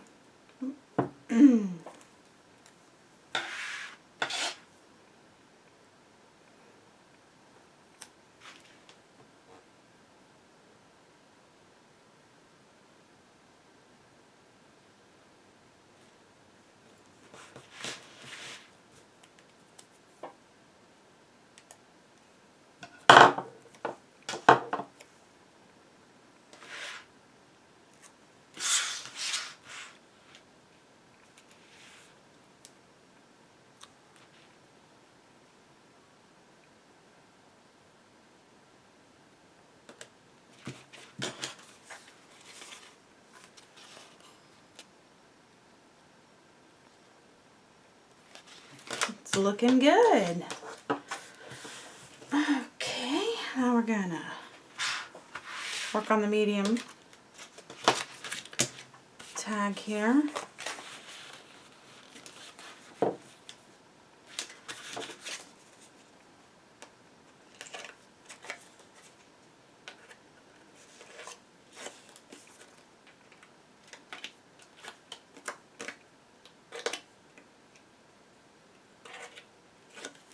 Just removing the tape backing off camera. Alright, so we're gonna slide it underneath.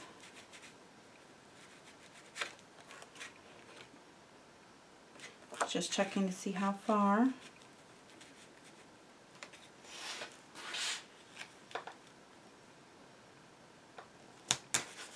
There we go.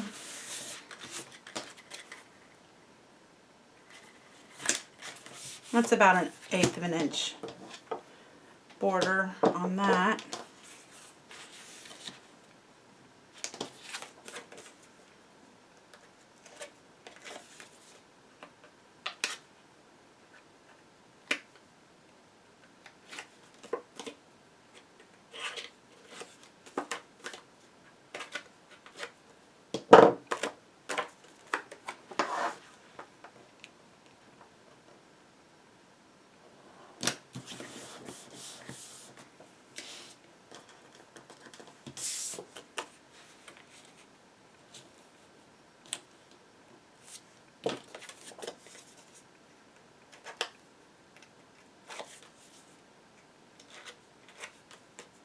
I could have made this piece the full length of the pocket size. I didn't, but yeah, you can if you want to.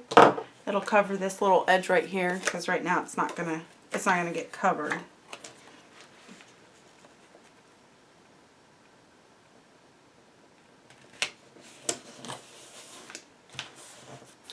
All right, now we're gonna glue our pocket down.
All right.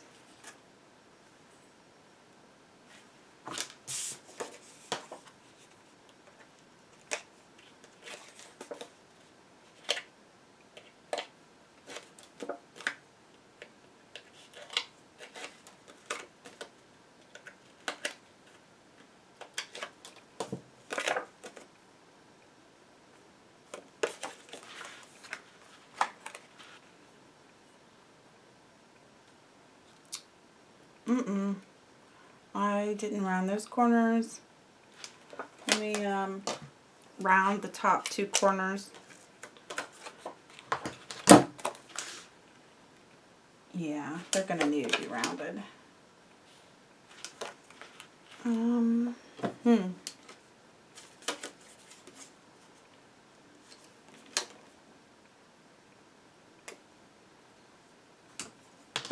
think I'm gonna go ahead and round all 4 of them, which is gonna be tricky since it's already taped, but it's all right.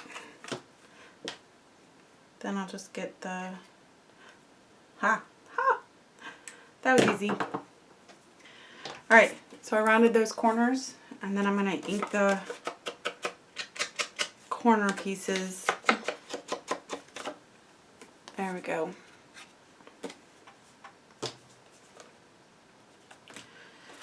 Okay. Much better. Now when I place it, I want to make sure that I'm in between these 2 pieces right here. I don't want it to come out past the point of the medium-sized tag. So I got that covered good. And I did not cut the pocket, so we'll go ahead and do that real quick before we mat the other side. Tag for this pocket. Let's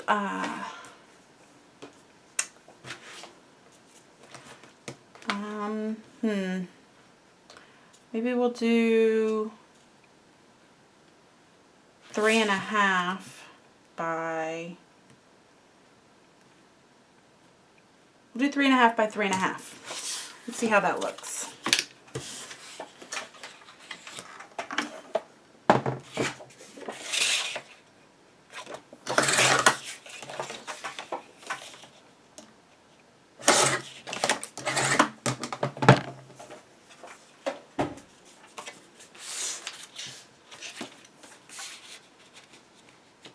That looks good. I'm going to round these corners too. Just the top 2 corners. There we go. 3.5 by 3.5, and I didn't take that into consideration, so probably add, what did I say, 9 sheets of 8.5 by 11 black cardstock. You're going to add another one to make that a 10 sheets so you could do your tags. And again, that's 3.5 by 3.5. All right, now let's mat. Let me take my tags out and mat these 2 pieces right there. Let's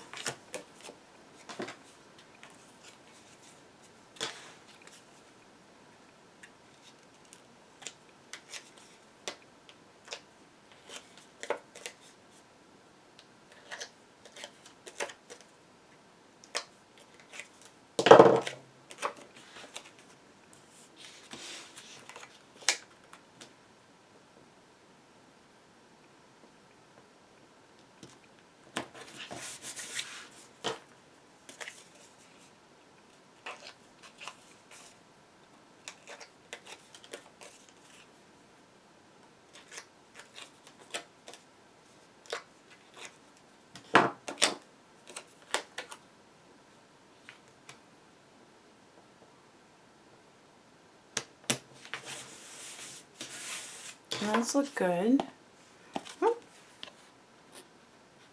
So if you didn't want to do the edge border around like I'm doing, then I don't think it's necessary.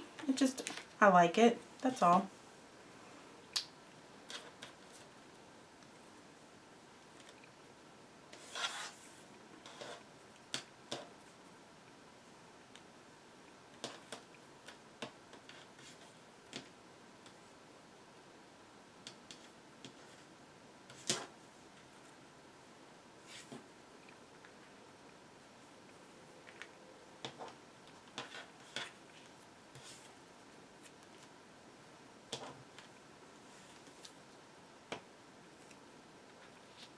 Alright, just getting a placement.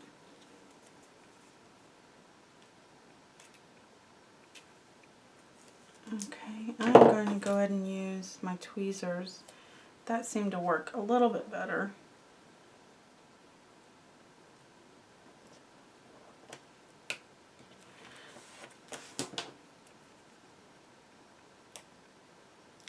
Now with the tags, the 2 tags that go in the pocket, I'm going to hold off on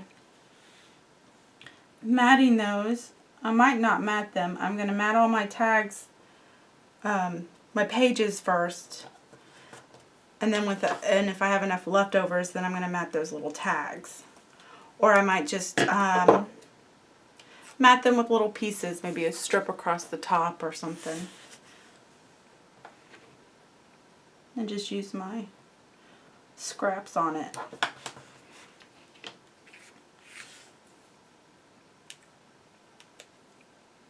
Or if you get the sticker collection, you can add the stickers to it.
All right, one page down.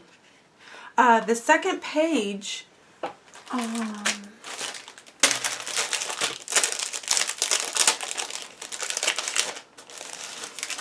is going to have that medium tag in a different spot. So almost everything's going to be the same, except the second page. This is going to be flush with the bottom.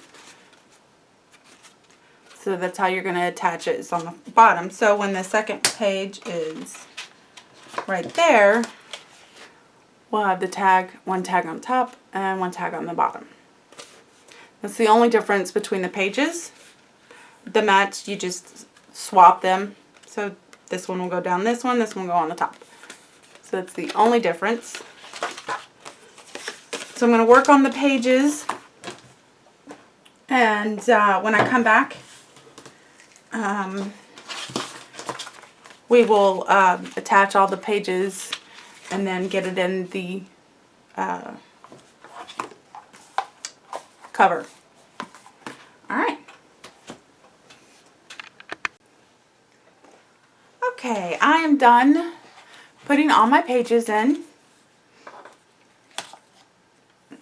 And at the end of the video, I'll show you how I decorated all of them. So now we're going to attach all the pages inside the album. You want to do the middle portion, but because this album is exactly the same size as your chipboard piece, it's going to be flush with the bottom and the top. And then middle from right and left sides. So we're just going to put it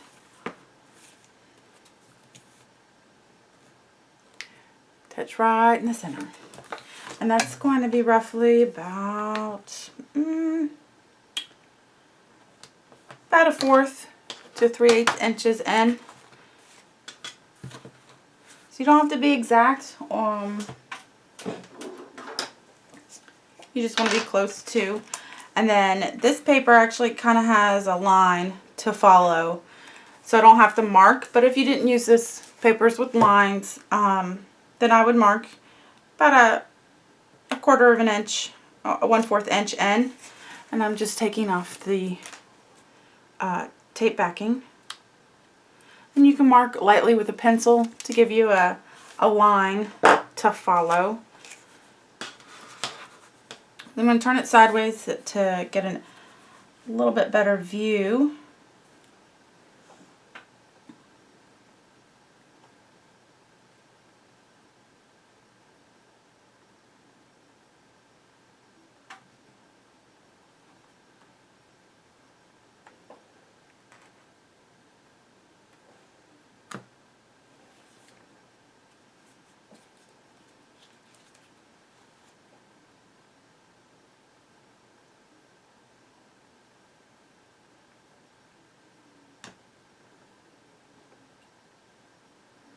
I take my time. I don't want this to be crooked.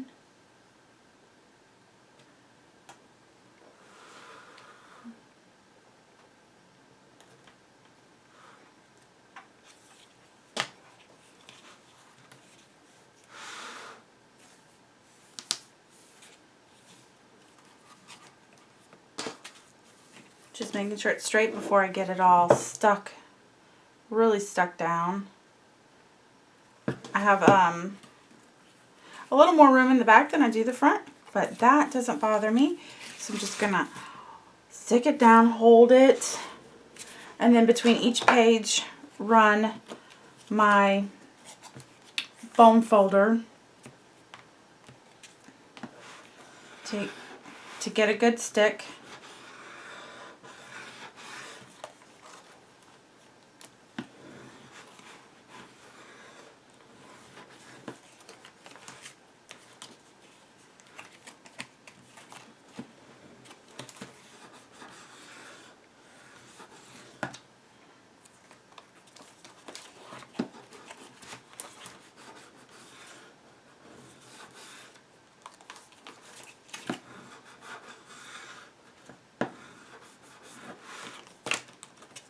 There we go. You can go back through it again if you want as a precaution. You just want to make sure that it is stuck down.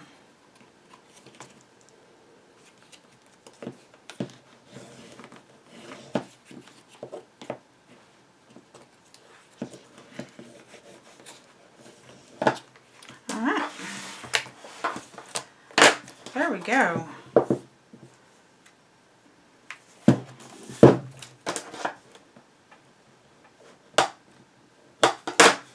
Okay.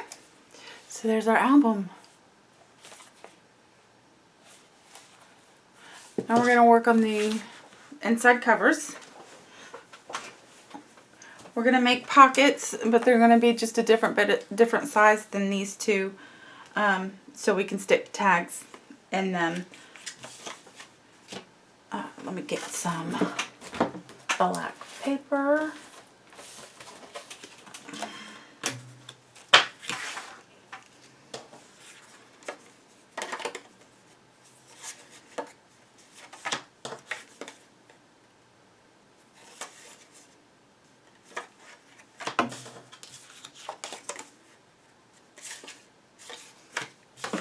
I just got some scratch papers that I have. So I'm going to do the front and the back the same way with 2 pockets.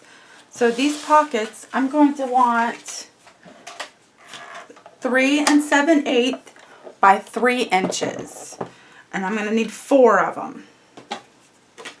So my paper is already 3 7/8, so I just have to cut them down to 3 inches.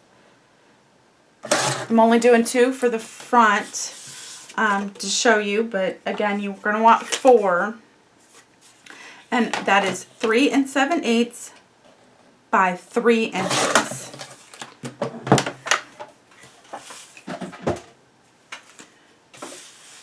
And we are going to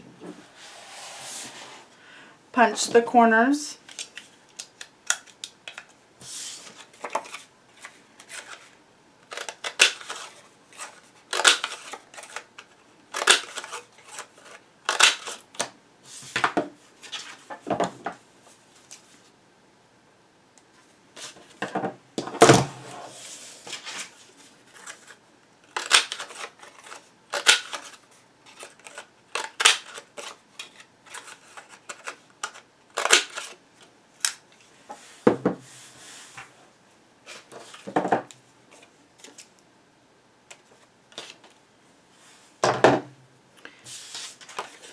So now we have 2 pockets. I'm going to have the bottom one about like that. There's the top one. And then we will have, this is where I said additional 3rd pack of tags for this front area. If you don't have a 3rd pack of tags, you can either make your tags, decorate the front any way you want so you don't have to use tags. But this is how I have it set up. Alright, so then we need to decorate our pieces. Put this aside, get my cutter back out, and I need my cutting mat, but let me, for the decorating pieces, we're going to want 1 mat in the middle, and that is 2 3/4 by 1 7/8. And then we want our side pieces, just as we did that. Those are 3/8 inches, and the 2 long ones are 2 inches, and the 2 short ones are 1 inch. So again, the middle mat is 2 3/4 by 1 7/8. The 2 long strips are 3/8 inches by 2 inches, and the short strips are 3/8 inches by 1 inch.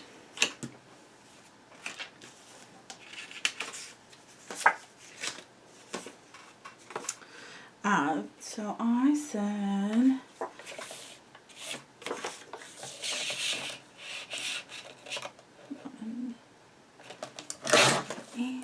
by 2 3/4.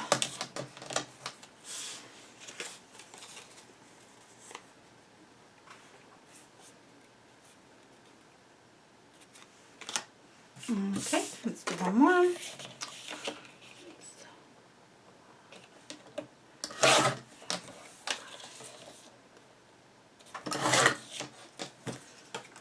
Alright, then we need our strip pieces. Maybe.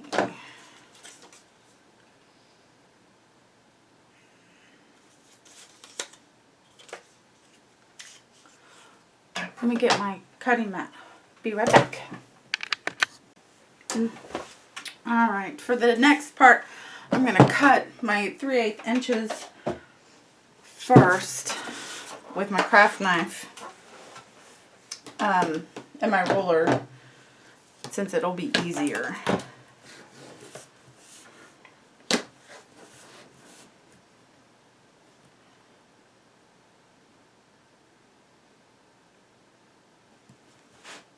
Oops.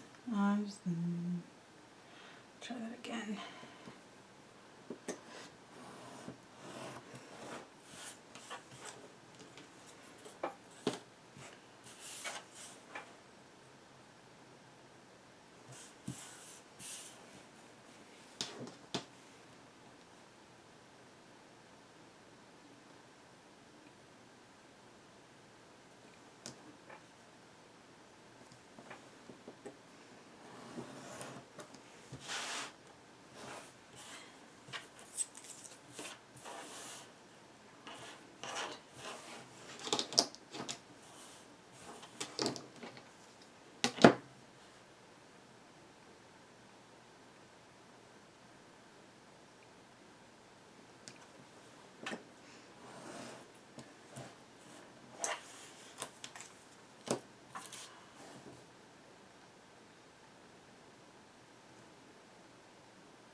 Okay.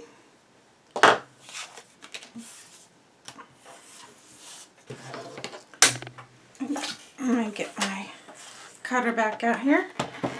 So I'll need 4 pieces that are 2 inches by 3/8.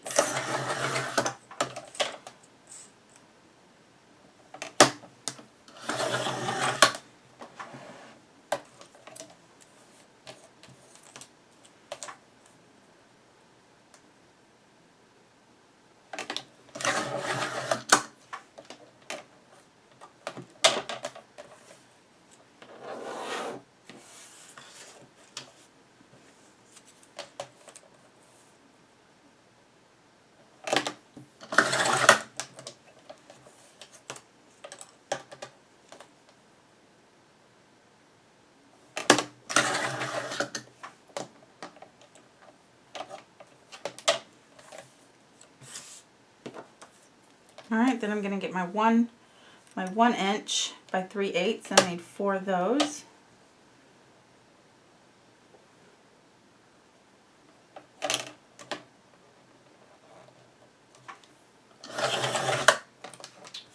I'm going to hold it up to make sure that was the right measurement. And it looks a little short.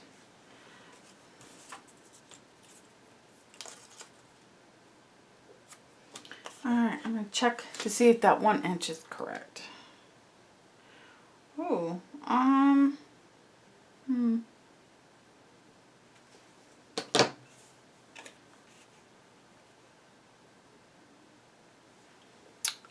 It looks a little short to me. You can leave it at 1 inch. I think I'm going to make it a little longer at I'm going to try 1 1/8 inch to see if I like that.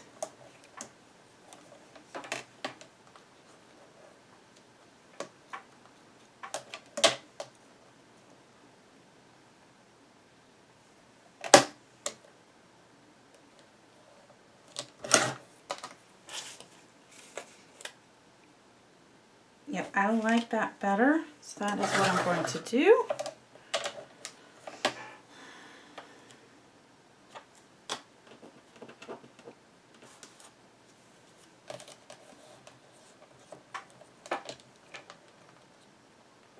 So I'm going to do 1 1/8 by 3/8.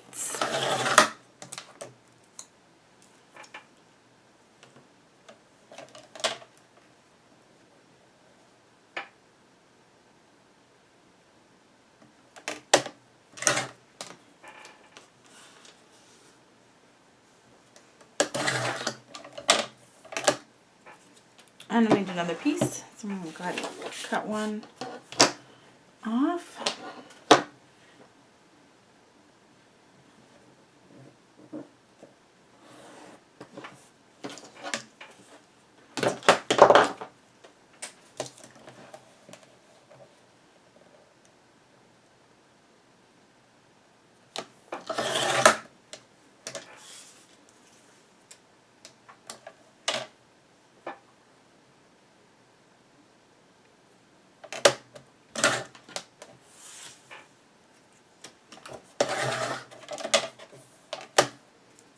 Okay.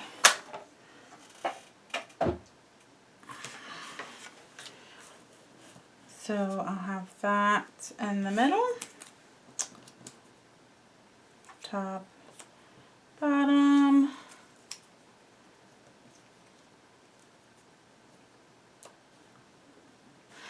There we go. So what I'm going to do is switch off the camera so I can ink all the pieces.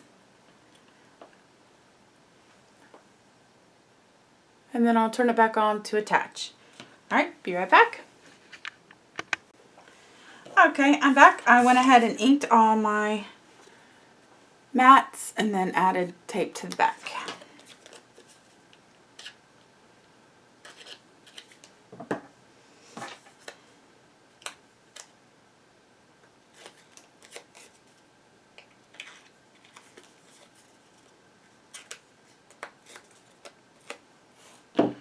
So we just attach this to the middle piece where there's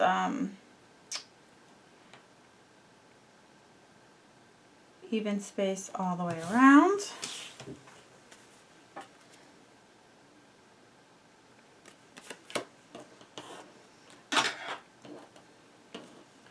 And then I use tweezers to attach the little strips.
Alright, we're going to go ahead and put tape on the back to form our pocket. So make sure you know which one's the front edge. We're going to flip it over and we're going to put tape on 3 sides.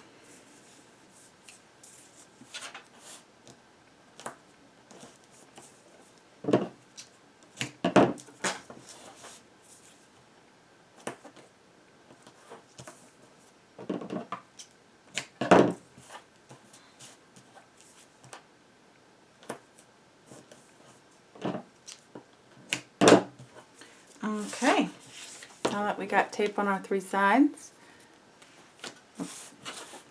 both pieces are done. I'll go ahead and open this up. I'm going to get my ruler.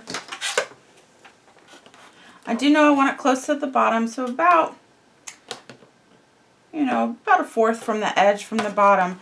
But I do want to center it from this line right here, the crease line, which is hard to see, but I'm going to see if I can get that to stay down roughly.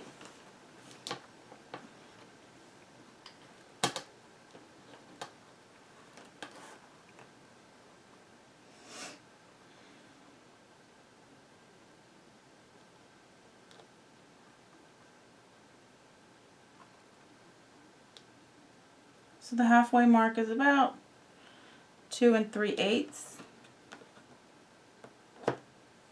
see if I can get that to stay.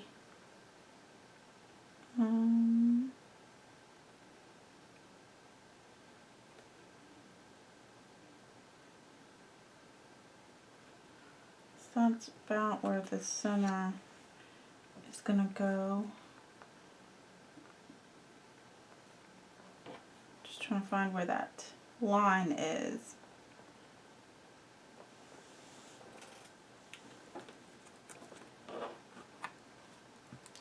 Oh, that's a bit easier to see. Okay, go ahead and take my tape off, and then I'm going to add some glue to two of my corner pieces.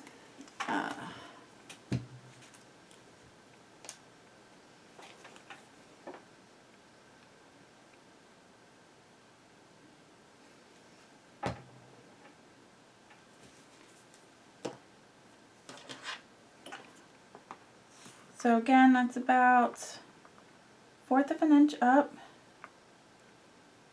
and I can put that down. There we go.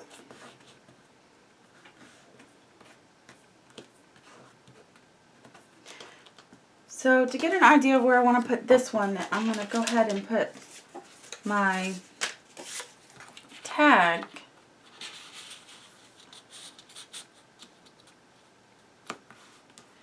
in, because I want the top. How far is that tag going to go? So that tag doesn't peek over the top. So I'm going to put it about there. I'm going to measure to see what that distance is. So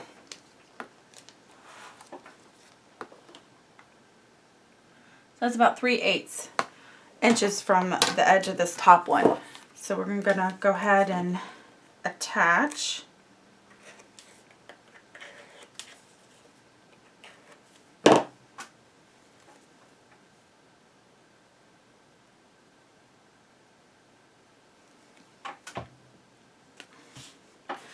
So I said 3/8. I'm going to go ahead and measure 3/8 up.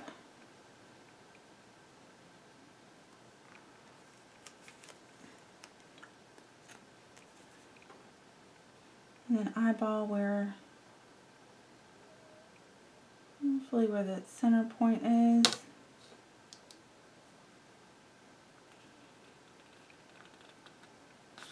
Alright. There we go. Put my tags in there to make sure that's a good spot.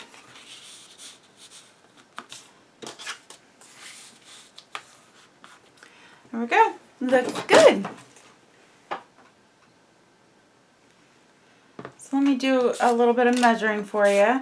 So that is, the top one is placed 1 1/4 inch from the top, and it is 1/2 inch from the left side. So the first one can go down 1 1/2 inches, and then 1/2 inch from the left side, and then the second one is 4 3/4 inches down. So again, that's 4 3/4 inches down, and there's those two. And then we'll put 2 more up on the back also. For the tags, I did 3 different design tags for these little guys. They also go in the back here. So the back of each page has a spot for your tags. Now you can leave them blank, you can just mat them with one single mat, but I did do a little decorating. So what I did, I have 3 styles.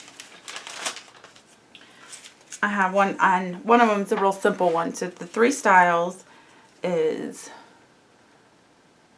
this way, where I have the punched 2 pieces with the punched edge, and then a strip in the middle. So I'll show you how to do that one. I made 2 of those.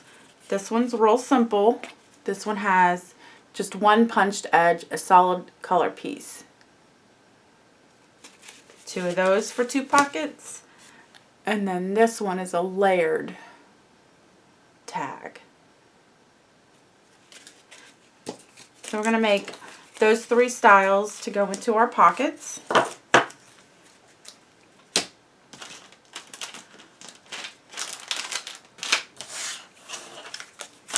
So I'm going to clean off some area here. First style, I'm going to use some blues and oranges. So this is style 1.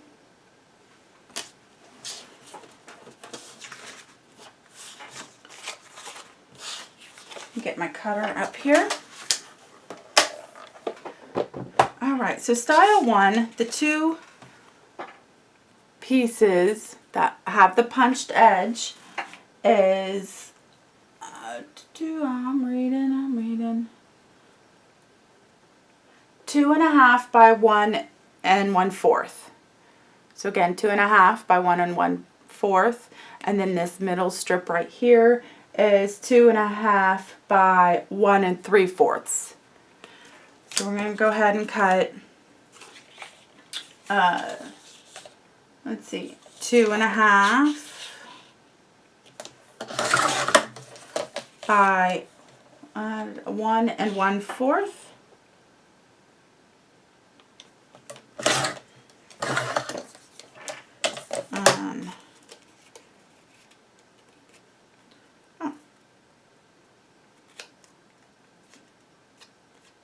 That just needs a little off.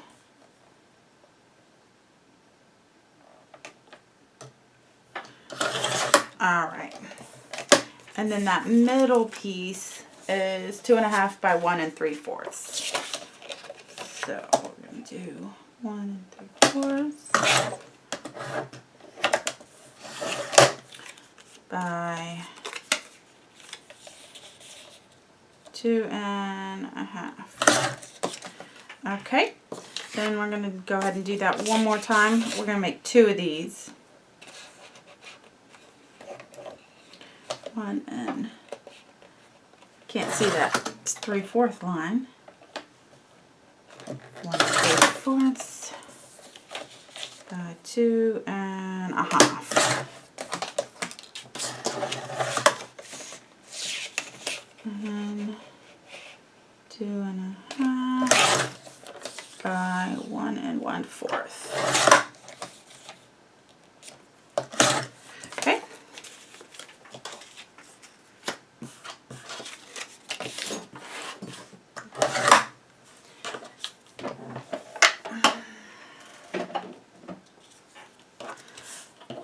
So then we're going to punch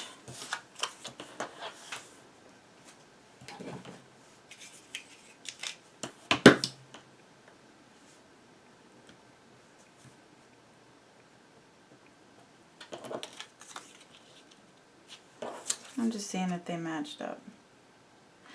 They match up. Nope. Alright. I'm gonna go ahead and this is a small piece to punch.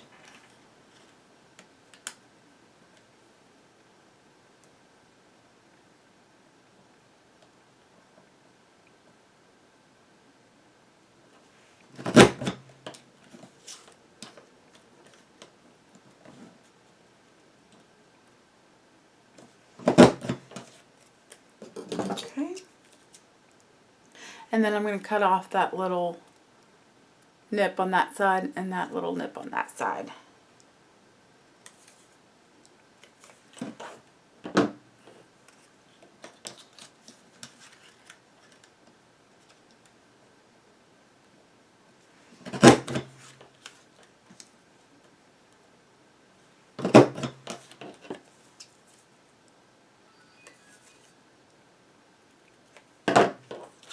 Okay. And this guy's going to sit right there. I'm also going to get my corner rounder, and I'm going to use the 1/4, am I blinding, the 1/4 inch corner rounder.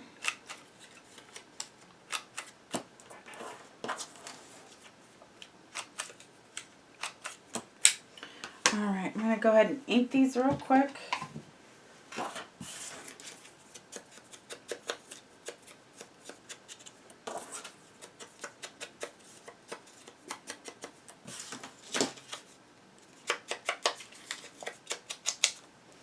Alright, and ink my tag. Ink my tag. So I ink both sides of the tag.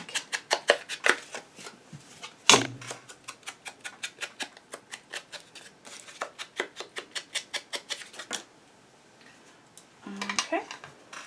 And we're going to go ahead and add tape.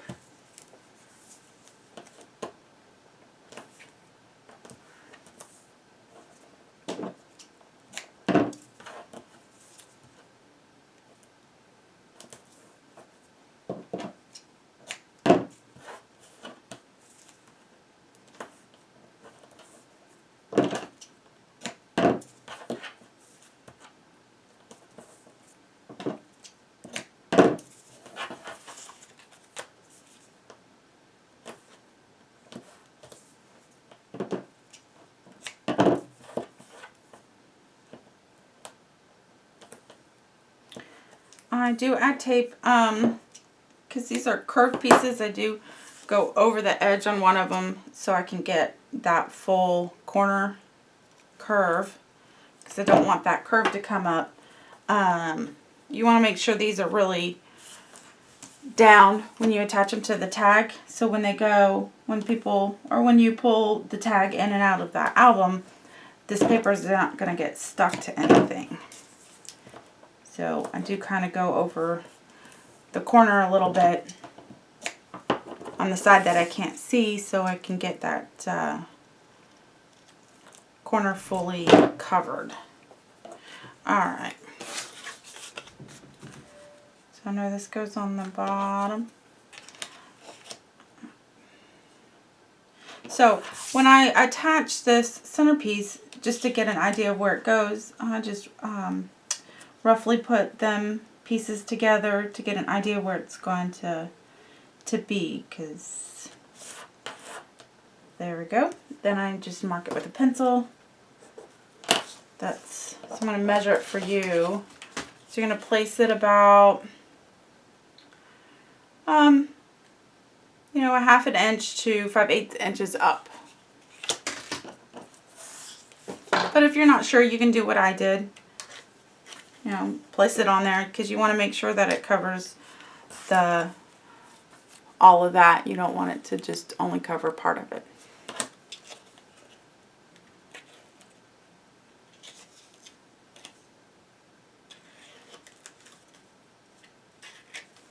Alright, so I'm going to go ahead and attach this piece right in the center. Okay. And attach my bottom piece. I am going to glue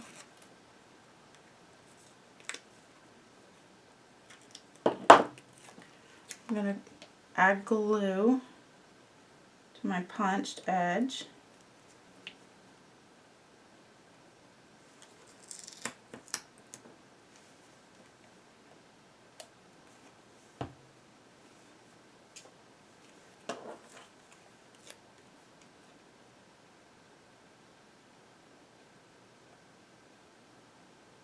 And that is a lot of glue.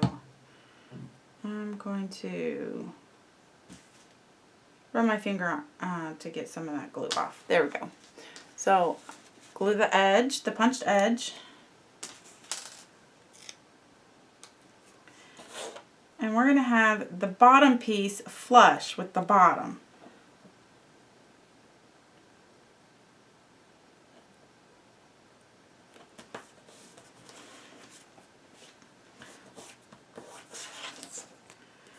So again, that bottom piece is flush with that bottom edge.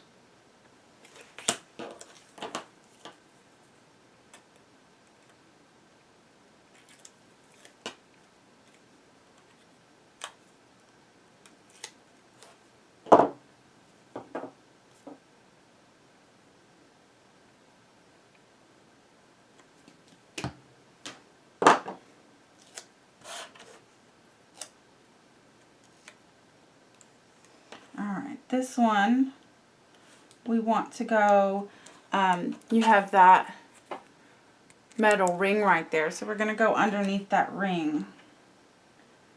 Just underneath it. And then flush with the two sides.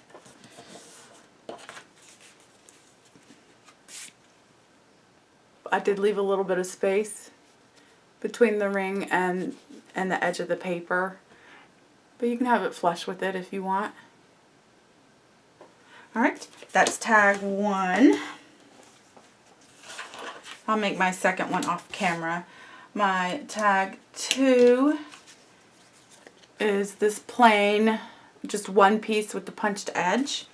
So let's go ahead and get that cut.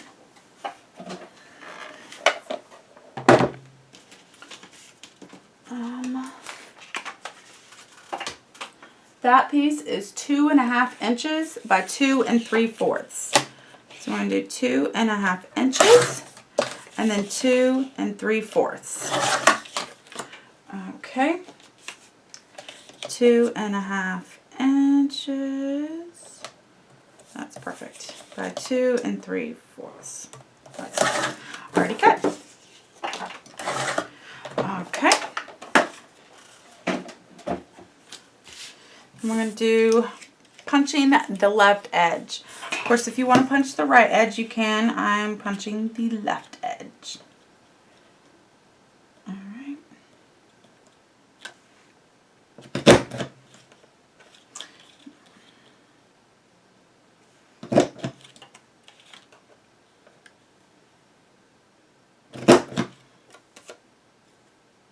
Okay.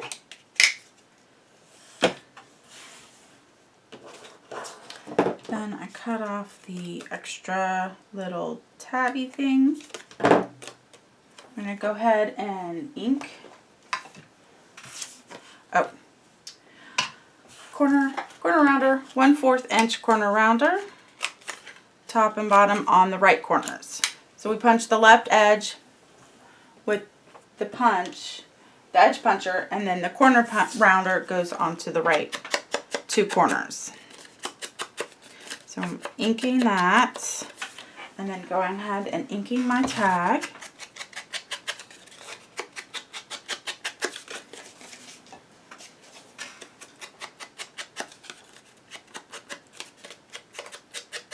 Now I only did decorated the front of these tags, but you can decorate the back too.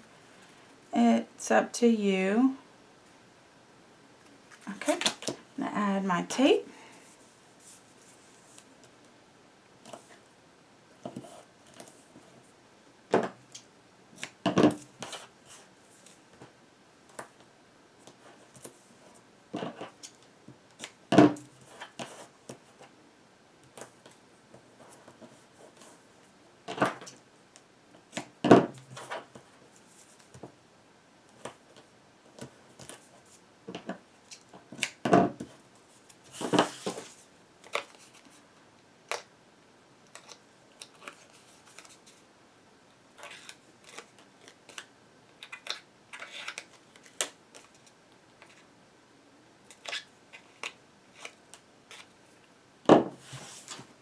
Alright, we're going to get the glue back out and glue that edge.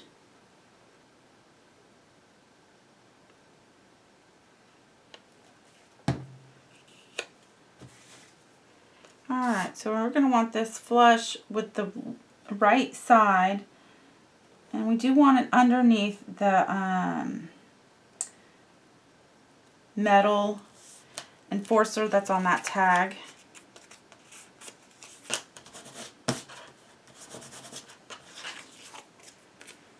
There we go. So that's the second sample, and here's the first sample. So we want 2 of those. And then our third piece. This is our third piece, where it's layered. I'm going to go ahead and get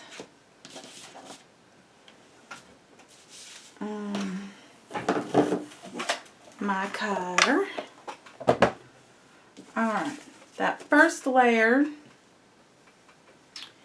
is 2.5 by 2 3/4. Wrong.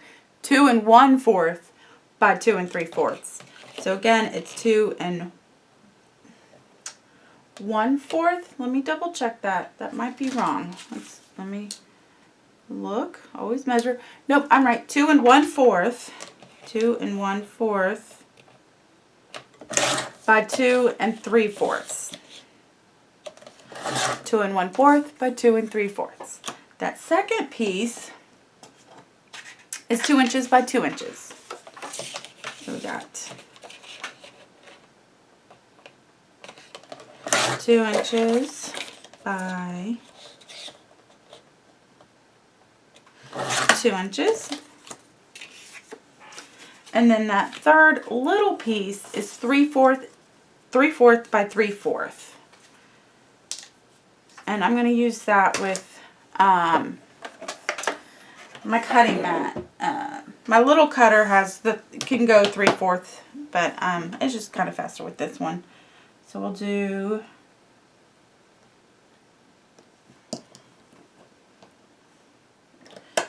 oops, 3/4 by 3/4.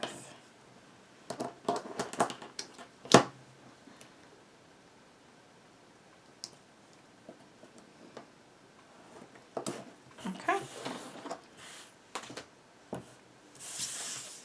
All right.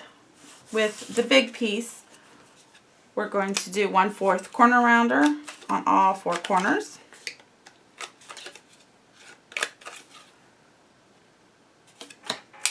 On the 2 by 2, we're going to do the corner punch on all 4 corners.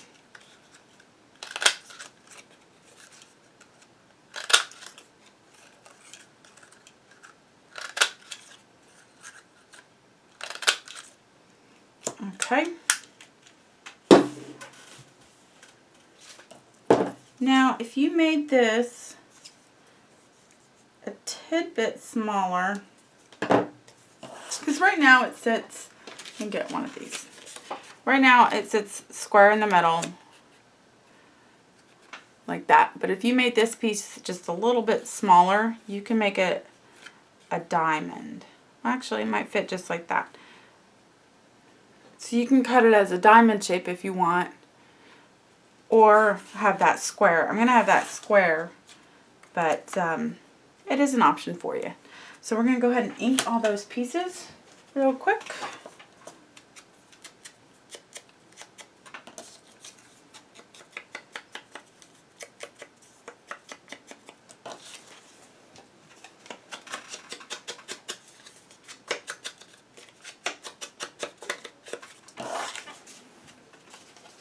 I'm just inking off camera.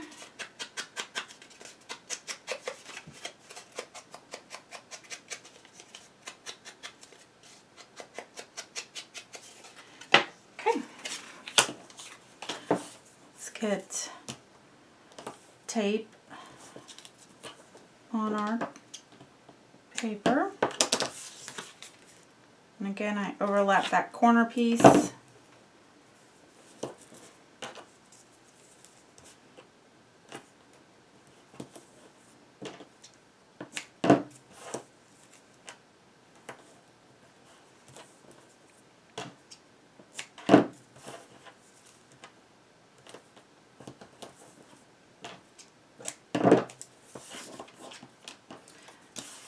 The second piece, I'm just going to use glue to attach it.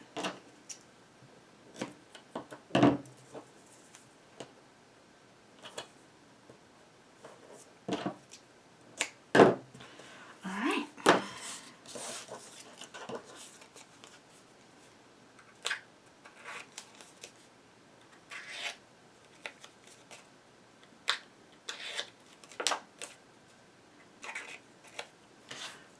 Okay, so we're going to attach to the center of it, of the tag.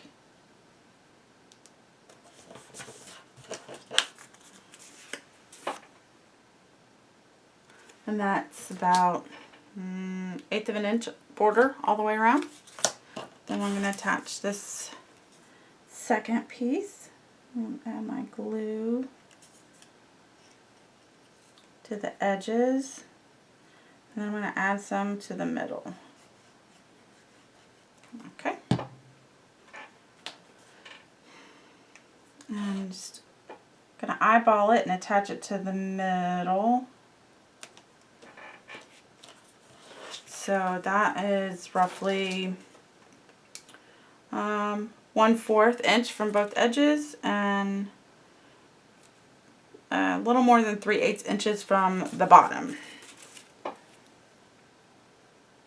Then I'm going to add this little square piece. You can stop there if you like that. You don't have to add a square piece. Or if you have a sticker from the collection or maybe a gem that you want to put there, or put the square piece and then put a little gem in the middle of it, you can do that.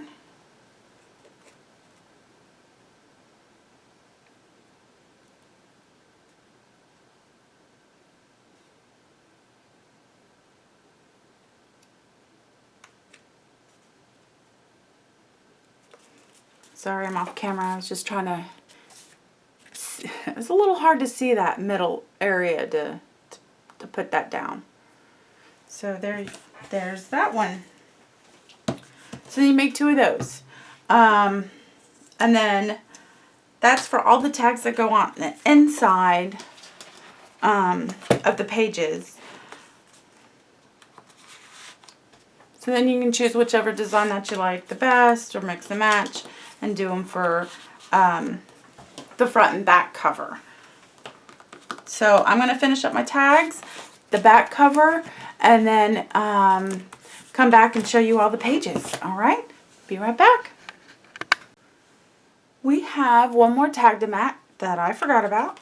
So if we open the album, and the first flap has this inside tag. If you want to mat that, it is going to be 3 1/4 inches by 3 1/4 inches. So I got me a piece of paper. I'm going to go ahead and cut it. Again, that's 3 1/4 by 3 1/4.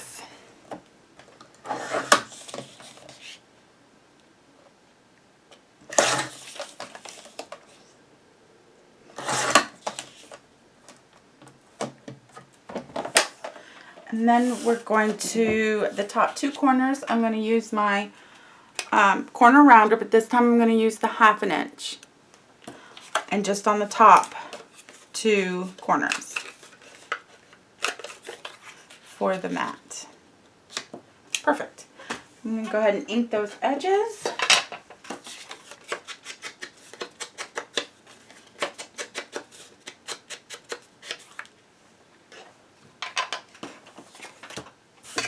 Add tape.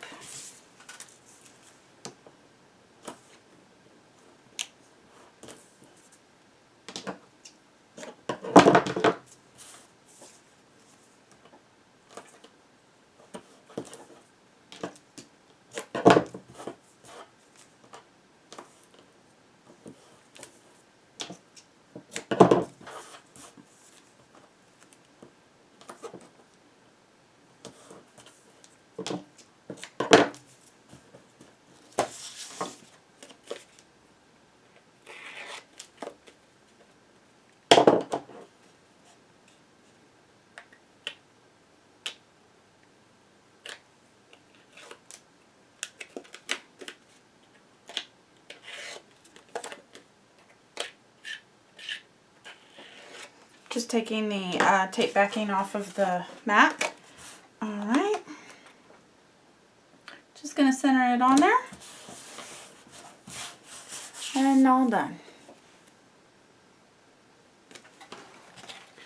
Okay. So now I'm going to zoom in this camera just a bit to get a closer look. Now, I did realize that, or notice that the binding is kind of plain.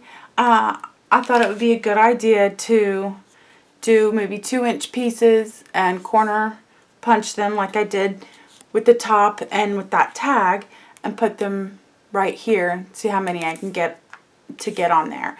And if 2 inches is too big, then just, you know, practice with 1.5 and so on until you can get a right angle. That was my idea. You don't have to. That's just something I thought about.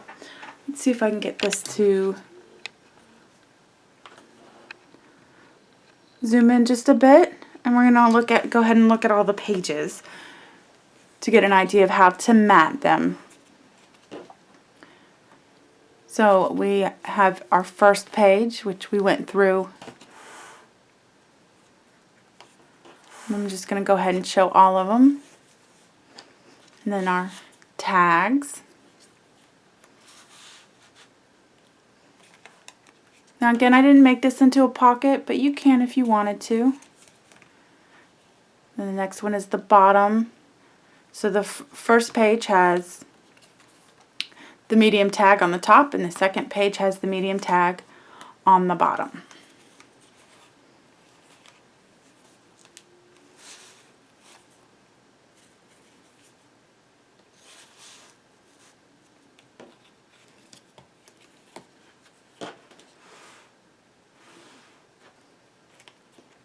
As you can tell, I haven't done all my inside tags yet, but I will get to them.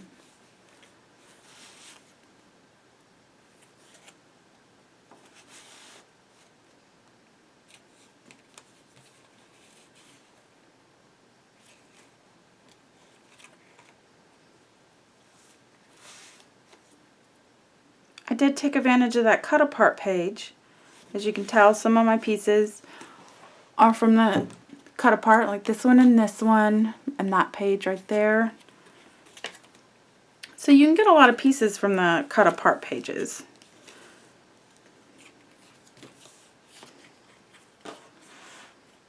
That one. I really like this picture right here and love this paper.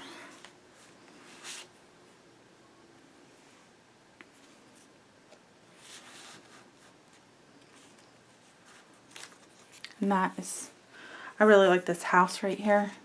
Little quaint cottage.